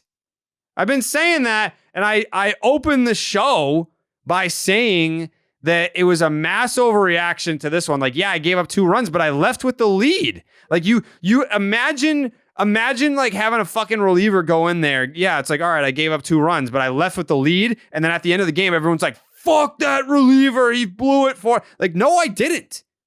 My teammates let me down. The guys after me gave up the runs that lost the game. I didn't have a great performance, but I left with the lead. How is that on me? You've had worse ones than this. This one doesn't really rank. Way worse. Yeah, people were just looking to jump down my throat, and I was like, Christ almighty, like, there are bigger problems right now. Like, the fucking ballpark is about to sink into the ocean.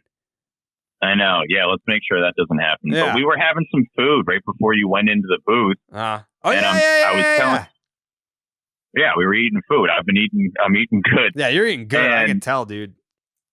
Yeah, I'm down to 205, man. I'm not. No, you look good for a guy that's been eating good. You know what I mean?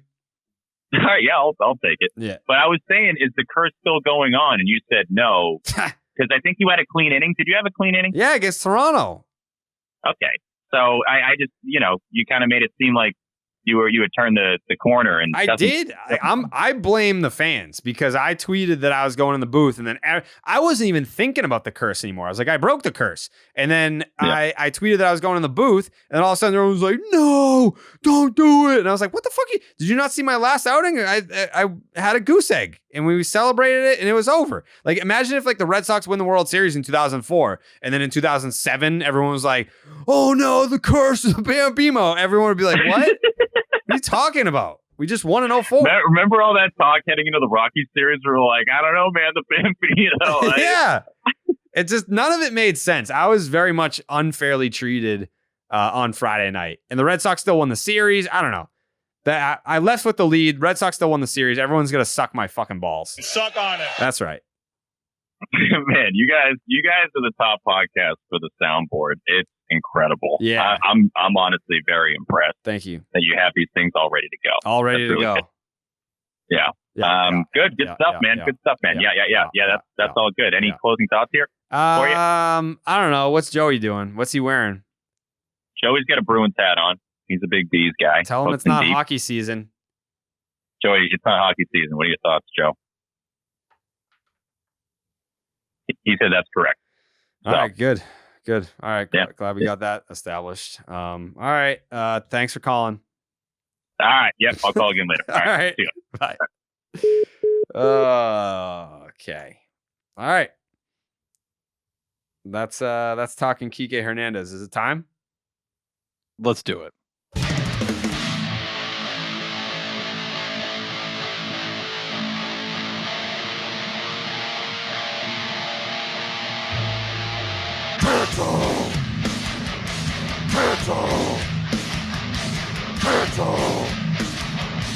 Ketchup Series MVP.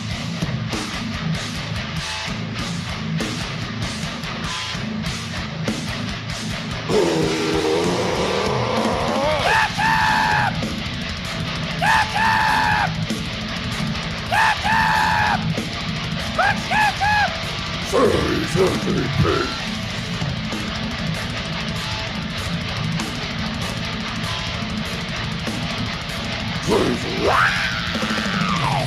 The Klark's Ketchup Series MVP brought to you by Klark's Ketchup. Drizzle that ketchup.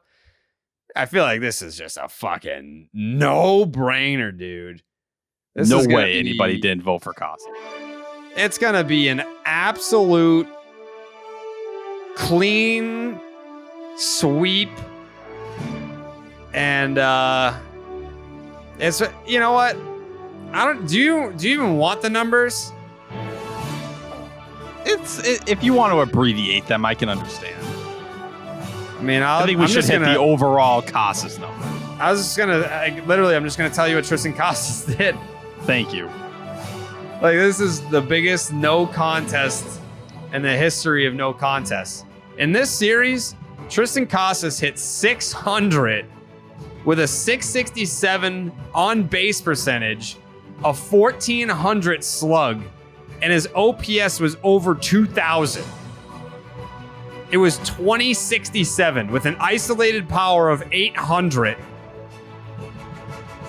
He had a home run percentage of 16.7, averaging a home run once every 5 at-bats. Yeah, those led the Red Sox. He led the Red Sox with 6 hits. He led the Red Sox with 2 homers. He led the Red Sox with 4 RBI. He led the Red Sox with 3 extra base hits. He led the Red Sox with 14 total bases. Next closest was 8. 8. Less than 14. 8. So let's get into the voting here, shall we? First vote comes in from Will Middlebrooks, and he says Triston Casas.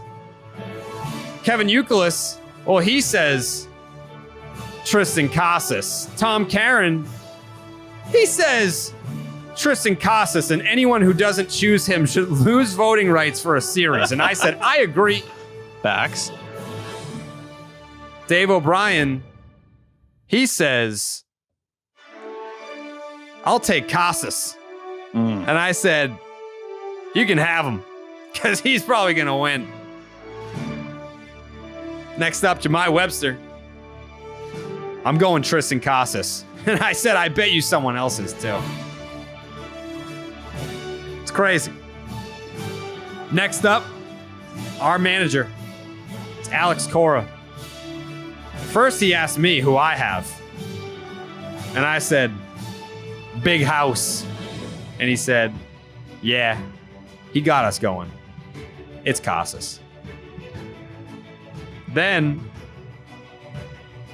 Lou Merlone said, who you got? He said, Casas. If he keeps hitting like this, he may do naked yoga on the field. Please. And now, a voice submission from none other than our boy, Will Fleming.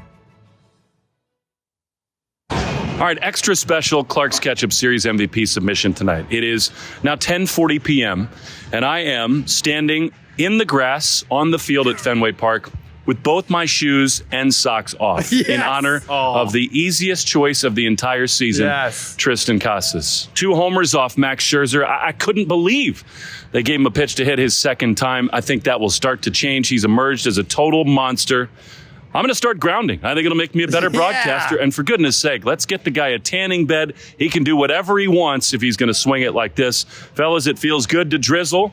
We will talk to you after hopefully another series win against the Braves. Yes. Legend. Will Fleming is the fucking best. I've already shared my vote. I went Triston Casas. By the way, I powered through that segment. I went to... what is it called? Kimball Farms today. Have you heard of it, Tyler? No. Mm-mm. It's kind of like a Richardson's. You don't know what Richardson's is either. You don't go outside. You're a fucking loser. No. What is that? It's in Westford, Massachusetts. Kimball Farm. It's got like ice cream and mini golf and a driving range and bumper boats and all shit like that. I know. It's called Starland where I'm from.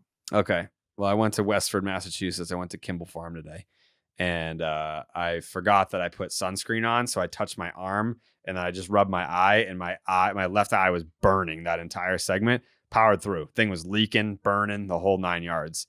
But I got the job done. I'm voting for Triston Casas. Tyler, who do you have? Triston Casas. Easiest vote of the year. I think, who was it? Will or Lou, whoever said that. Couldn't be more right. This is going to be our first unanimous vote of the year. I think we've had unanimous. I think we had. Did we? I thought we always had like a weird vote. Maybe. Unless Jake goes off the fucking rails. Oh, God. Jake, who you got? It's obviously Casas. If you don't like him at this point, you're just a fucking loser.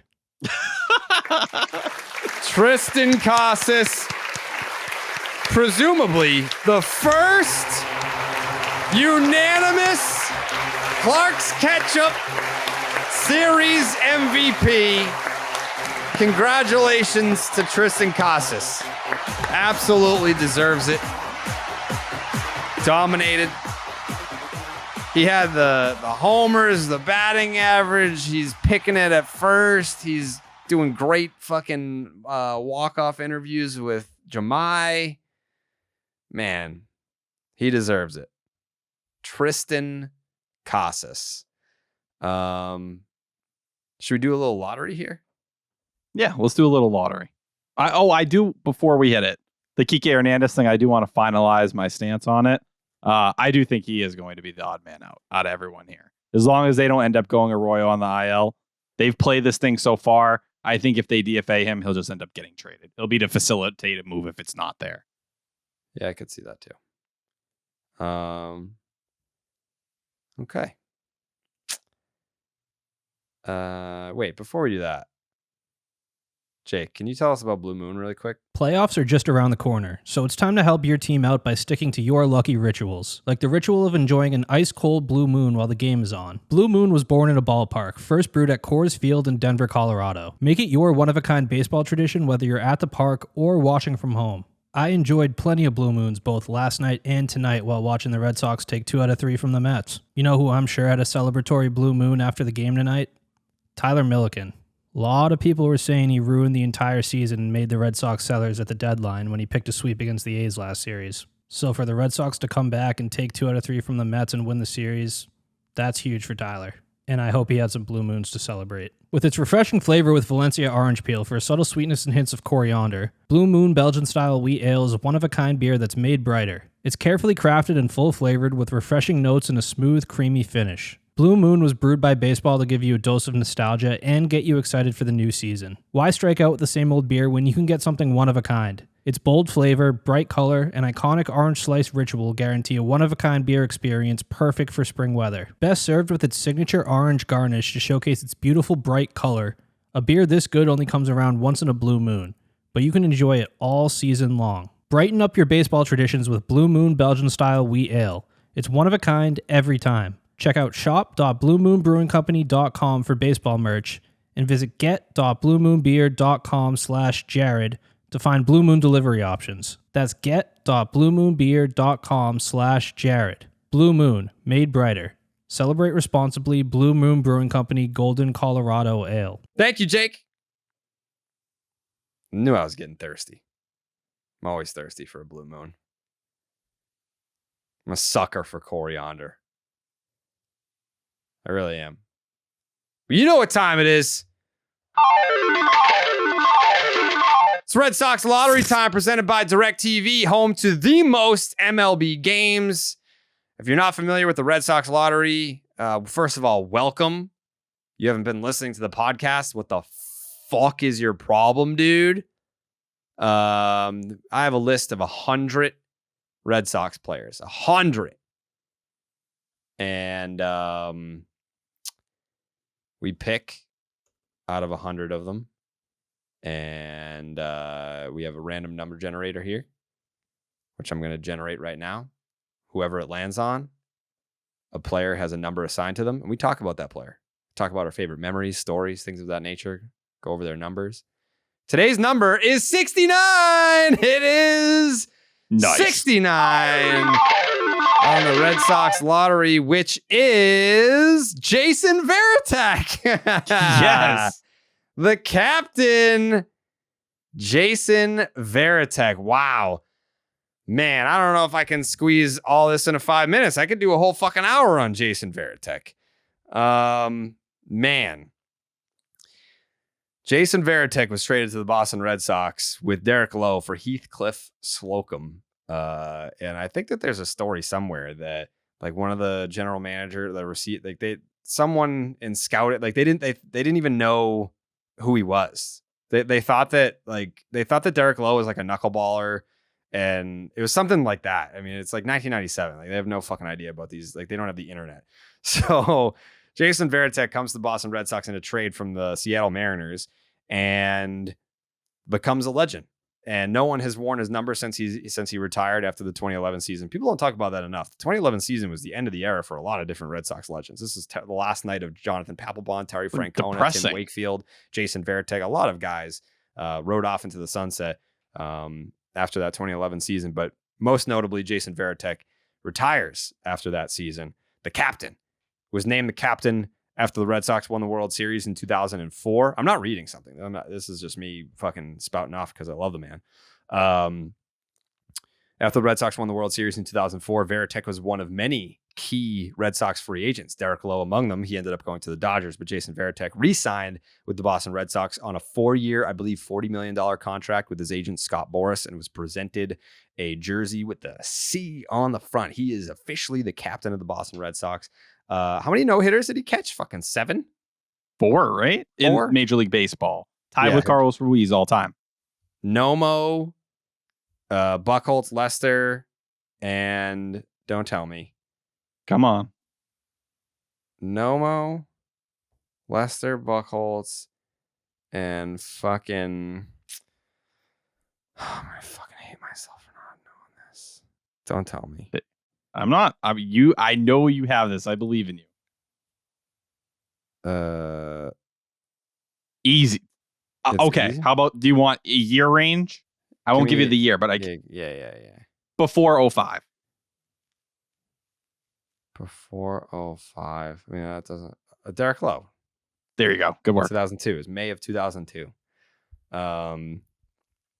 Actually, I had tickets to that game, and I didn't go because I had a Babe Ruth game. And if you skipped the game, then you couldn't play in the next one. And I was like, well, the team needs me. So obviously I'm going to be there. My sister went and she got to see Derek Lowe throw a no-hitter. I mean, I'm trying to think of like my favorite fucking Jason Varitek. I mean, obviously the A-Rod fight, which if you see that moment signed, it's fake. He will not sign that picture of the A-Rod fight, July 24, 2004. There's no picture in existence signed by him punching A-Rod in the face because he doesn't advocate it, setting a good example for his daughters. Shout out to Liv, just got braces the other day, his youngest daughter. What else? I will say, evolving from that moment in 2018 after they won, watching Varitek and A-Rod and how awkward and uncomfortable it still is. So is one of my awkward. favorite clips in the entire fucking world because you could just see it. Varitek looks like he's still like, hey, dog, I know who came out on top of that one. But Alex Rodriguez being uncomfortable in his skin, I feel like you do not see that often. And it was screaming. Yeah, there was that moment. I believe they made the All-Star team together in 2006 and didn't look at each other. And I want to say, did Jason Varitek play in the World Baseball Classic in 2006 for Team USA when A-Rod was on the team as well? A-Rod was on Team USA the first time. Then he went to the DR after. Yeah, he did play in 06 on the for Team Varitek? USA. Yes. Okay, yeah. So then they were also on the same team then. Must have been super awkward. Yeah, Varitek, one of my all-time favorite players. I think he was the first jersey that I ever bought. I know it was like the first jersey that I ever bought, but I think when I started selling newspapers that I saved up to buy a Jason Varitek jersey, he was one of the first. Like I had like 3 Jason Varitek jerseys. Just like even just like watching him in the dugout now, it's like I know that like you don't notice these things as much as a fan, but especially like the younger fans too. If you didn't get to watch Jason Varitek play, this is going to be a weird comparison. Jason Varitek being in the Red Sox dugout now, filling the role that he has now, is almost like having like your home security on your phone, or like your door lock is an app on your phone. So if I go somewhere, I know that my house is safe. Like I know the door's locked. I know I have security. Like I'm good. Like that's what having Jason Varitek in the dugout still as a retired player, as a coach, feels like to me. I just know that I'm good. Yeah, like I know that I'm good and I feel safe knowing that he's there. And the thing about Jason Varitek is that when he was playing, he would have binders and binders and binders of notes on all the pitchers. And he would bring all the pitchers up to speed. They would have these like pitchers meetings. They would have catchers meetings. Jason Varitek is like, all right, here's what I got on this guy. Here's what I got on that guy. And they were like, this is fucking great. Like we feel like we have the answers to the test now. And that's what he does now for these guys. Like this, the stuff that he did as a player, he's doing now as a coach, which is why like I just saw the My Story on Nesson about Jason Varitek, and TC asked him like, hey, this is from like, I think a year ago, 2 years ago. Like, a lot of people talking about you eventually wanting to be a manager. Like, is that something you want to pursue someday? He's like, absolutely. And that gave me a panic attack. Like, I don't want him to go anywhere. And I've had this take since the day he retired, and the day he retired it, and automatically people started talking about Jason Varitek managing someday. If he wants to pursue that, God bless him. I hope he does it. I hope he's successful, all that. I support him.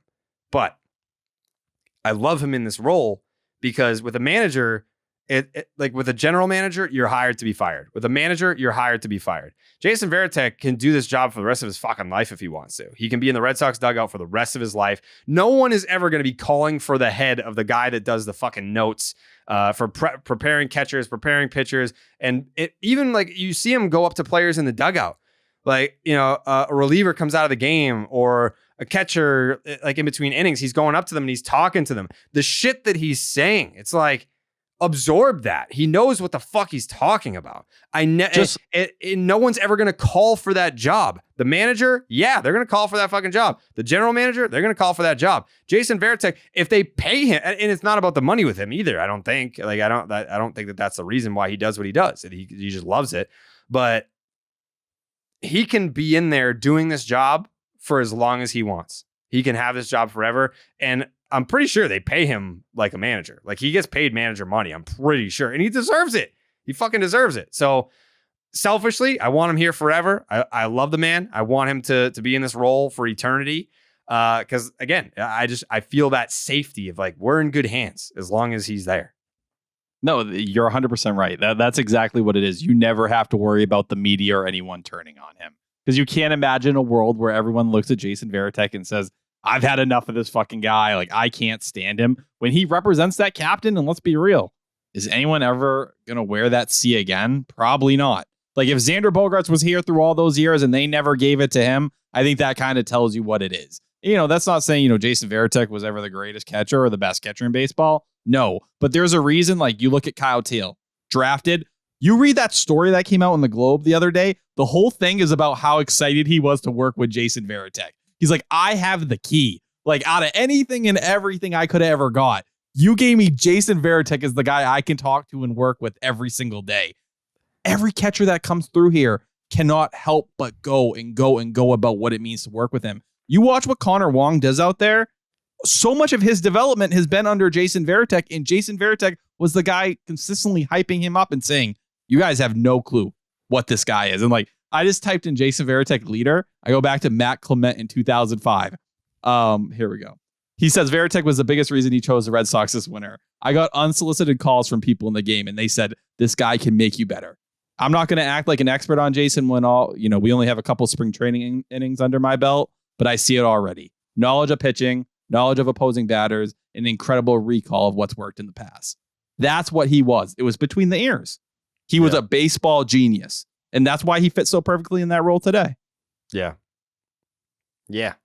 And I think like the managerial stuff, it was 2023? Was it 2016 he got that call from like the Mariners or whatever it was? Yeah, who reported that? Jared Carabas. I saw you beefing over that a couple weeks ago, and it reminded me of it a little bit because it was in the back of my head. But I remember that being a real thing, but it wasn't because he didn't want it. It was because where he was at life. He just wasn't ready for something like that. Yeah. Yeah. I mean, he Liv. What year was Liv born? 2011, I think, 12. So yeah, she was still little back then.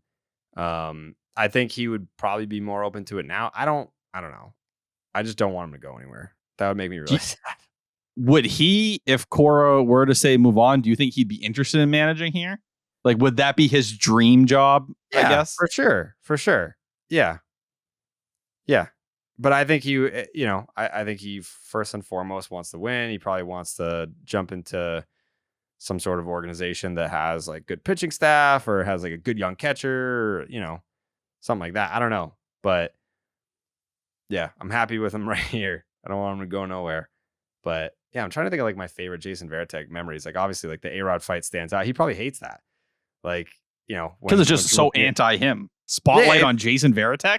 Yeah, not even that. It's just like I don't want to be known as for a fight. Like I caught 4 no-hitters and fucking won 2 World Series titles, and I can hit from both sides of the plate. And yeah, I mean he was the fucking best. If you didn't get to watch Jason Varitek as a player, I sincerely apologize. It was one of the coolest things. You just felt like he was so stoic, like the way that he was such a calming presence, and you would, as a fan, you would almost like follow his emotions sometimes. If he was pissed off, you'd be like, oh, fuck, Tech is pissed. Like, I'm fucking pissed. Like, let's go. And if he was calm, you're like, all right, like Tech's calm. Like, all right, everyone needs to chill the fuck out. And not that he would ever freak out or anything, but his emotion after games or like the whole fucking 2004 run, like just him talking after games. It's like, all right, if he thinks we could do it, then like, why can't we do it? Like, why not?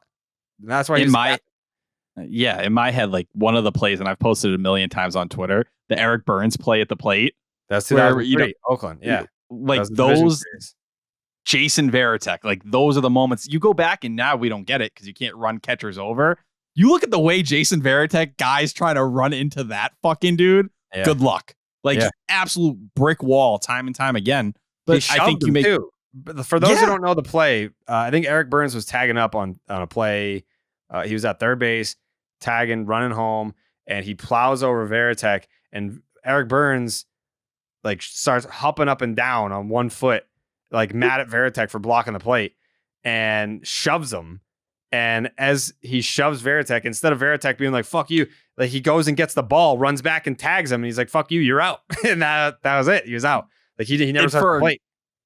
For a guy who was as cold-blooded as Varitek was, to be like fist pumping, like going back and forth, is like, holy shit. You know, like for a guy, IQ guy like Jason Varitek, that's a moment. Yeah. Yeah. I mean, the other thing, this is, again, I'm going to reference my book that I wrote back in the day.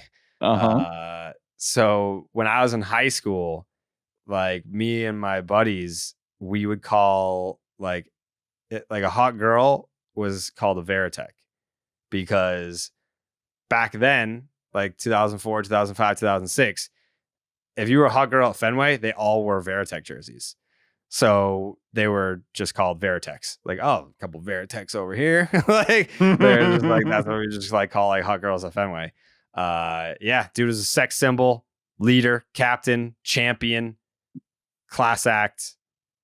And he is also, I'll tell you this, if you ever get to meet the man, it's the strongest, firmest handshake that you'll ever receive. In an aggressive way, or is it just like no, a comforting just like he's just fucking strong, and he's got these big hands, and when he shakes your hand, he shakes the fuck out of it. Not like shakes it, but like when he grips your hand, it's on there. I want him to shake me. I want to feel his full strength on If me. you shake his hand, you'll be like, yep, I know exactly what he's talking about. Yep. Must be a great feeling. Yeah. I can't remember what year. I had to be like 7 or 8 or something in that area. I think he had a walk-off homer on my birthday one of those years. 2005. Does that sound right? Was it down Pesky's pole? Yes, 100%. Yeah, I think that's 2005. And I remember just being out with my family, and I remember From watching it. And, yeah, I was a little young, so I couldn't like fully comprehend it at the time. But I remember my dad going absolutely fucking nuts. But yeah, Jason Varitek as a young catcher, a young Tyler Milliken, he was one of the guys I always looked at. Who didn't want to be like Jason Varitek? Yeah, I didn't want to be like him because I knew I couldn't be. I was like, that is too high. He's a man. Yeah, he's a man's man. Like I'm too much of a pussy to ever want to be like him. Yeah, dude's a baller. He was part of that 4 home runs in a row in April of 2007. Peak Red Sox. That is the peak moment. Manny, Varitek, Lowell, and JD Drew, 4 home runs in a row. Yeah. We didn't even like look at his baseball reference page. That's all just like off the dome. Those are the what was it? Isn't he like, there's that not stupid meme, but the meme that people always push around.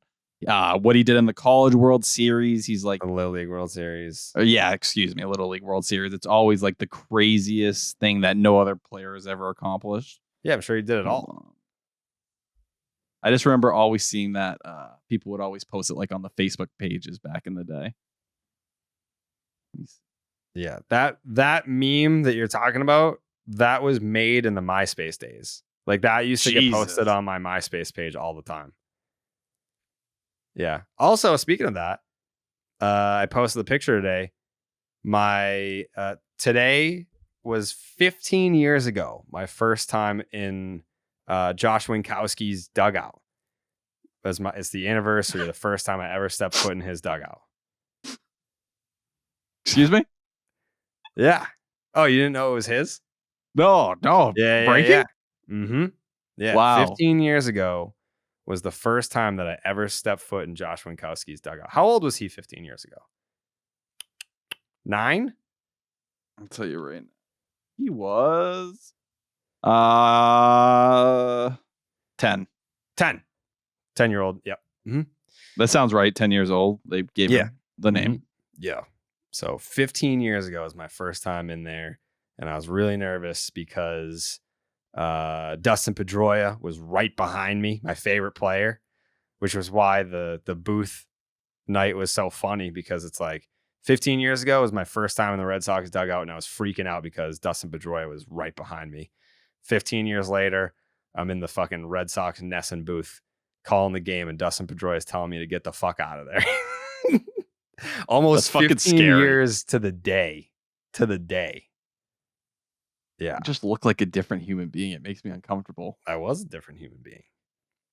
I did find the meme, by the way. Or not the meme, the picture. The only player to ever play in the Little League World Series, College World Series, MLB World Series, Olympics, and World Baseball Classic. Yeah. Yeah, no, he's a G. Yep. And that's the Red Sox Lottery. Brought to you by DirecTV, home to the most MLB games, local MLB games. Shout out to DirecTV for that. Good luck to Jake for cutting that up. I think we got I think like the Red Sox lottery is like a social clip. And I was like, yeah, I don't know how we're going to fit this into 5 minutes. And it was like 20 minutes. How long was that, Jake? I think it was like 15.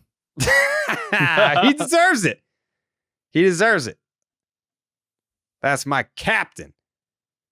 All right, Stop and Shop, look ahead. Brought to you by Stop and Shop. Head on down to Stop and Shop. Use the promo code section 10 to get 5 cents, 10 cents, 10 cents off? Is it 5 cents? 10 20, cents. 30. 10 cents. 10 cents off your tangerines when you buy at least 5 pounds of tangerines. That's what it is. Red Sox Braves. It's a quick little 2-game series. We're off tomorrow, right? Off on Monday? See.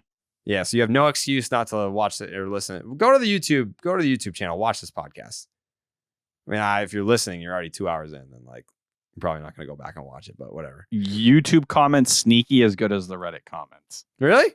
Very good. I scroll through them. I also check them now because there's a lot of people. It's a different way they view the podcast because I think they're looking at us obviously a lot, but they interpret things a little differently each way.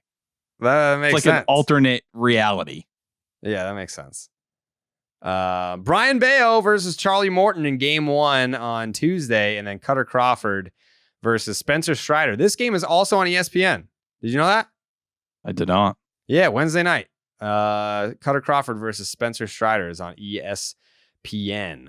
Brian Bayo, 7-6. I saw someone on the Section 10 Reddit was like, "Oh, like they drone on with the fucking." We're just giving you information, dude. What the fuck?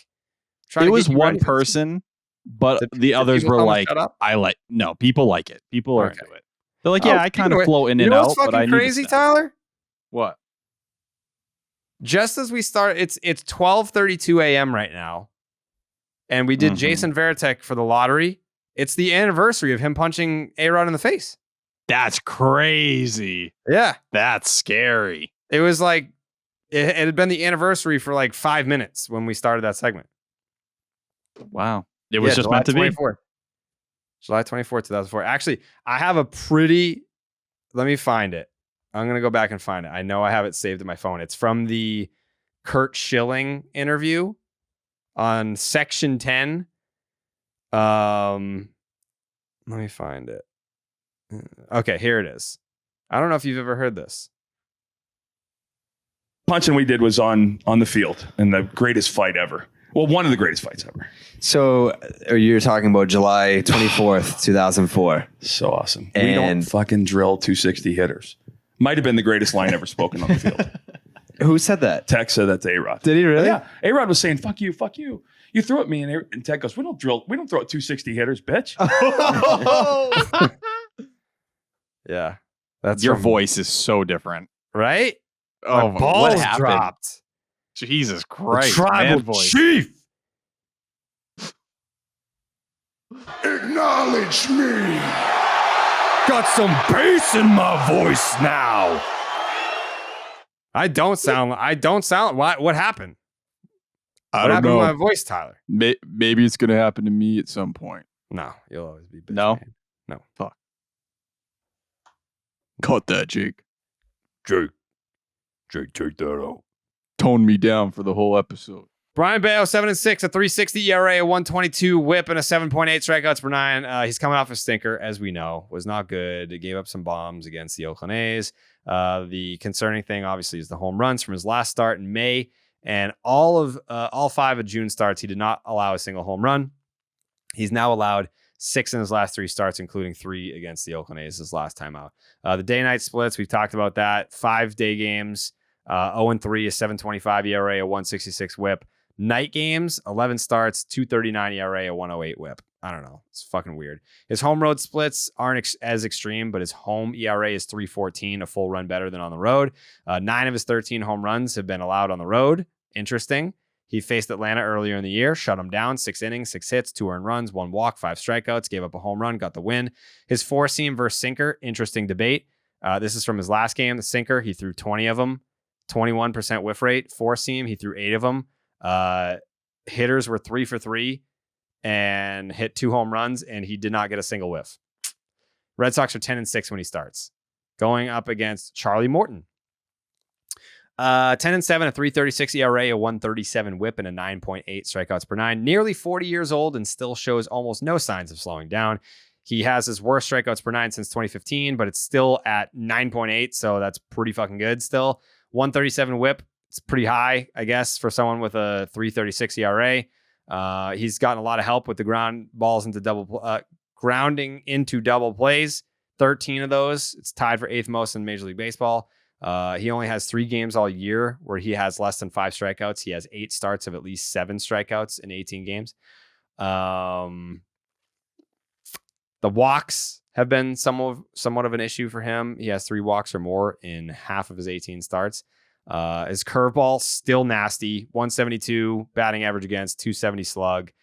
Jump on his fastball if you can. He throws about 95, but hitters are hitting 314 against it with a 471 slug. Pitched very well against the Red Sox earlier this year. 6 innings, 5 hits, 2 earned, 7 strikeouts. 7 strikeouts did give up a home run. The Braves are 11-8 when he pitches. Now we have Cutter Crawford, 4-5, a 4.04 ERA, a 1.12 whip, and an 8.7 strikeouts per 9. His sweeper still fucking dominating with that. 51% whiff rate with the sweeper.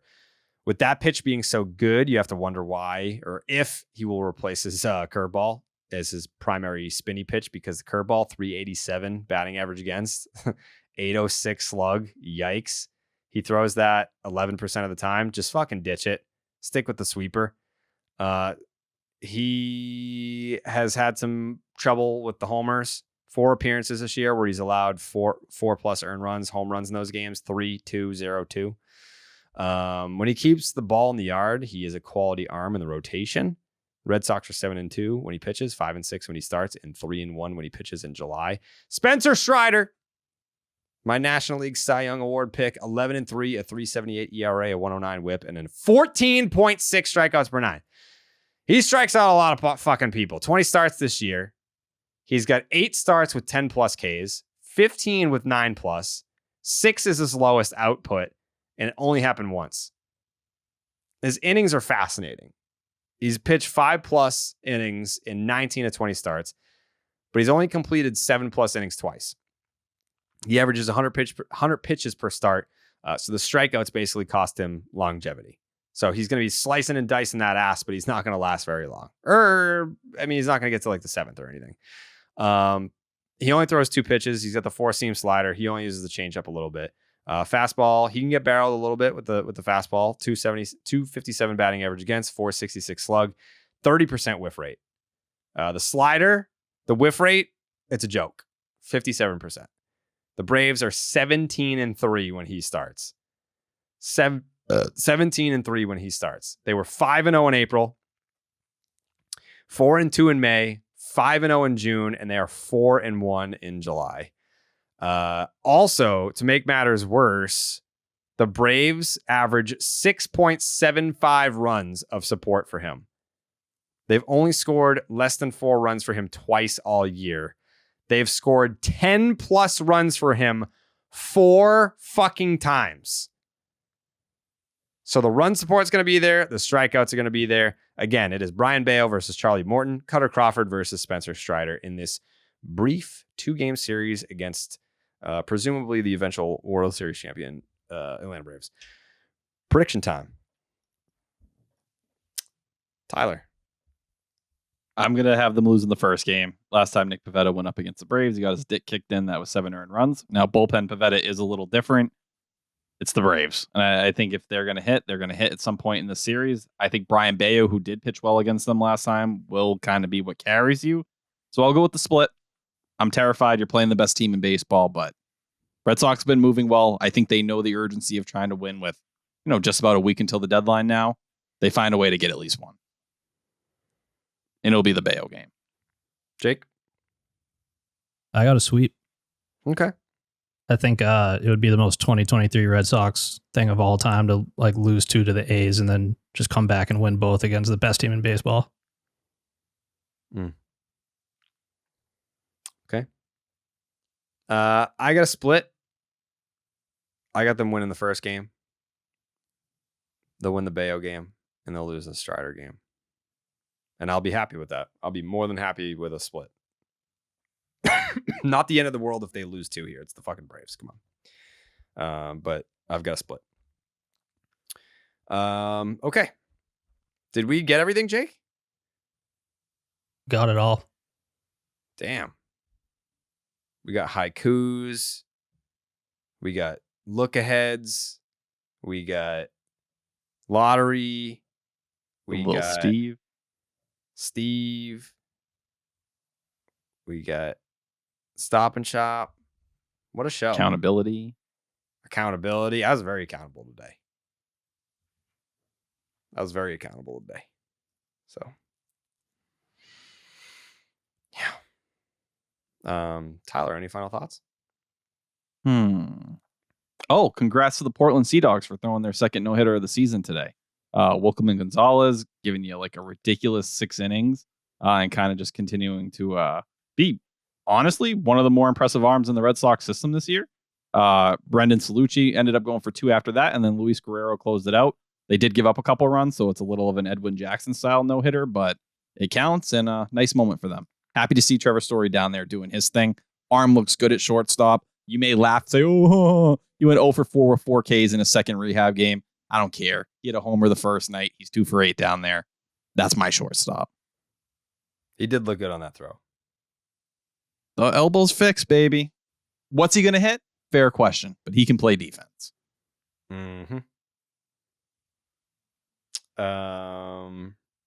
Jake's takes?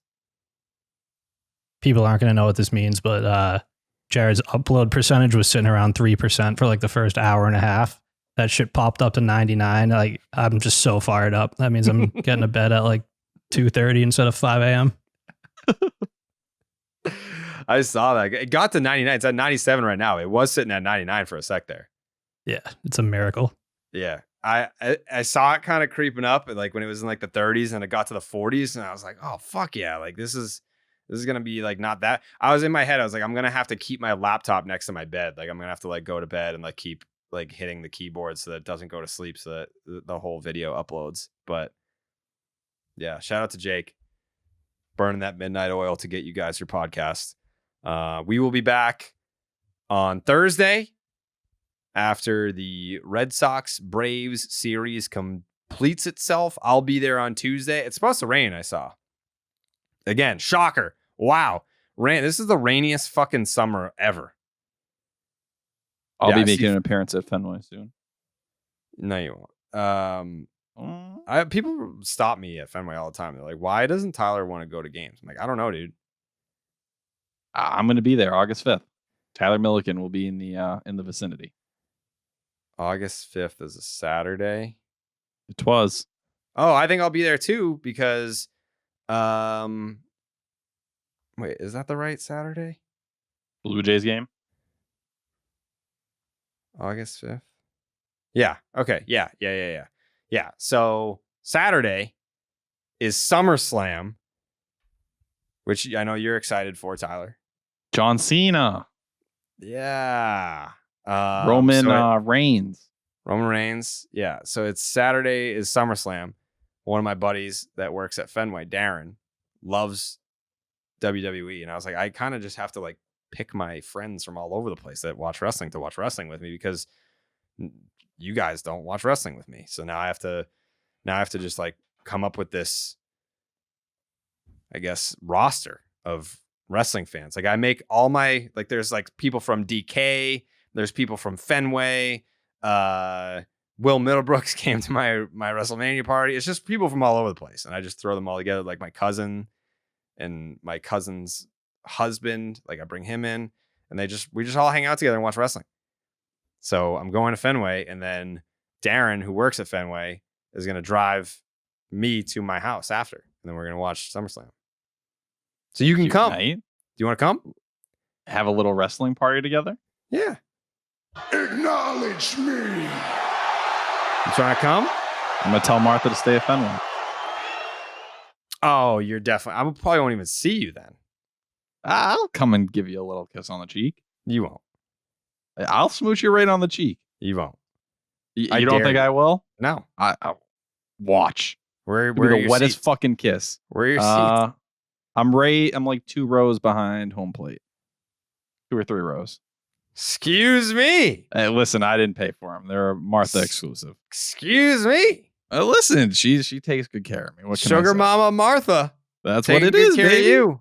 Listen, working in radio, you need it. All right. Well, have fun because I definitely won't fucking see you. So I'm going to come and find you. That's fine. You don't have to. We'll have a little photo op. It's your one game of the year that you're going to. I would hate for you to not experience the full game in those cool seats. I will be at another game 2 weeks after that. Yeah, sure. So. Okay. Yeah. Tyler Milliken's sneaking over Fenway the last 2 months of the season. That's all I'm saying. Are you going to come to Hoboken for that Yankee series? I'm talking on Monday to see if I could get the day off. Okay, because Will Middlebrooks asked me if I wanted to go to fucking, what's his name? Morgan Wallen? Is that his name? Yeah, the country dude. Yeah, he's got a concert at Fenway, and I hate country, and I couldn't tell you any one of his songs, but I'm down to get drunk with Will Middlebrooks at Fenway, tell you that. I got to see if someone will cover the baseball hour for me.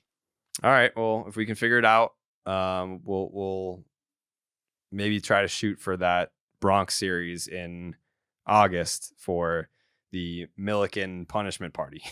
I'm ready to serve and pay my crime. Okay. All right. Well, we have to end the show because my percentage is now going down. So we gotta get out of here before Jake is up until 5 a.m. All right. Thanks for watching. Thanks for listening. We'll see you on Thursday. Buenas noches, amigos.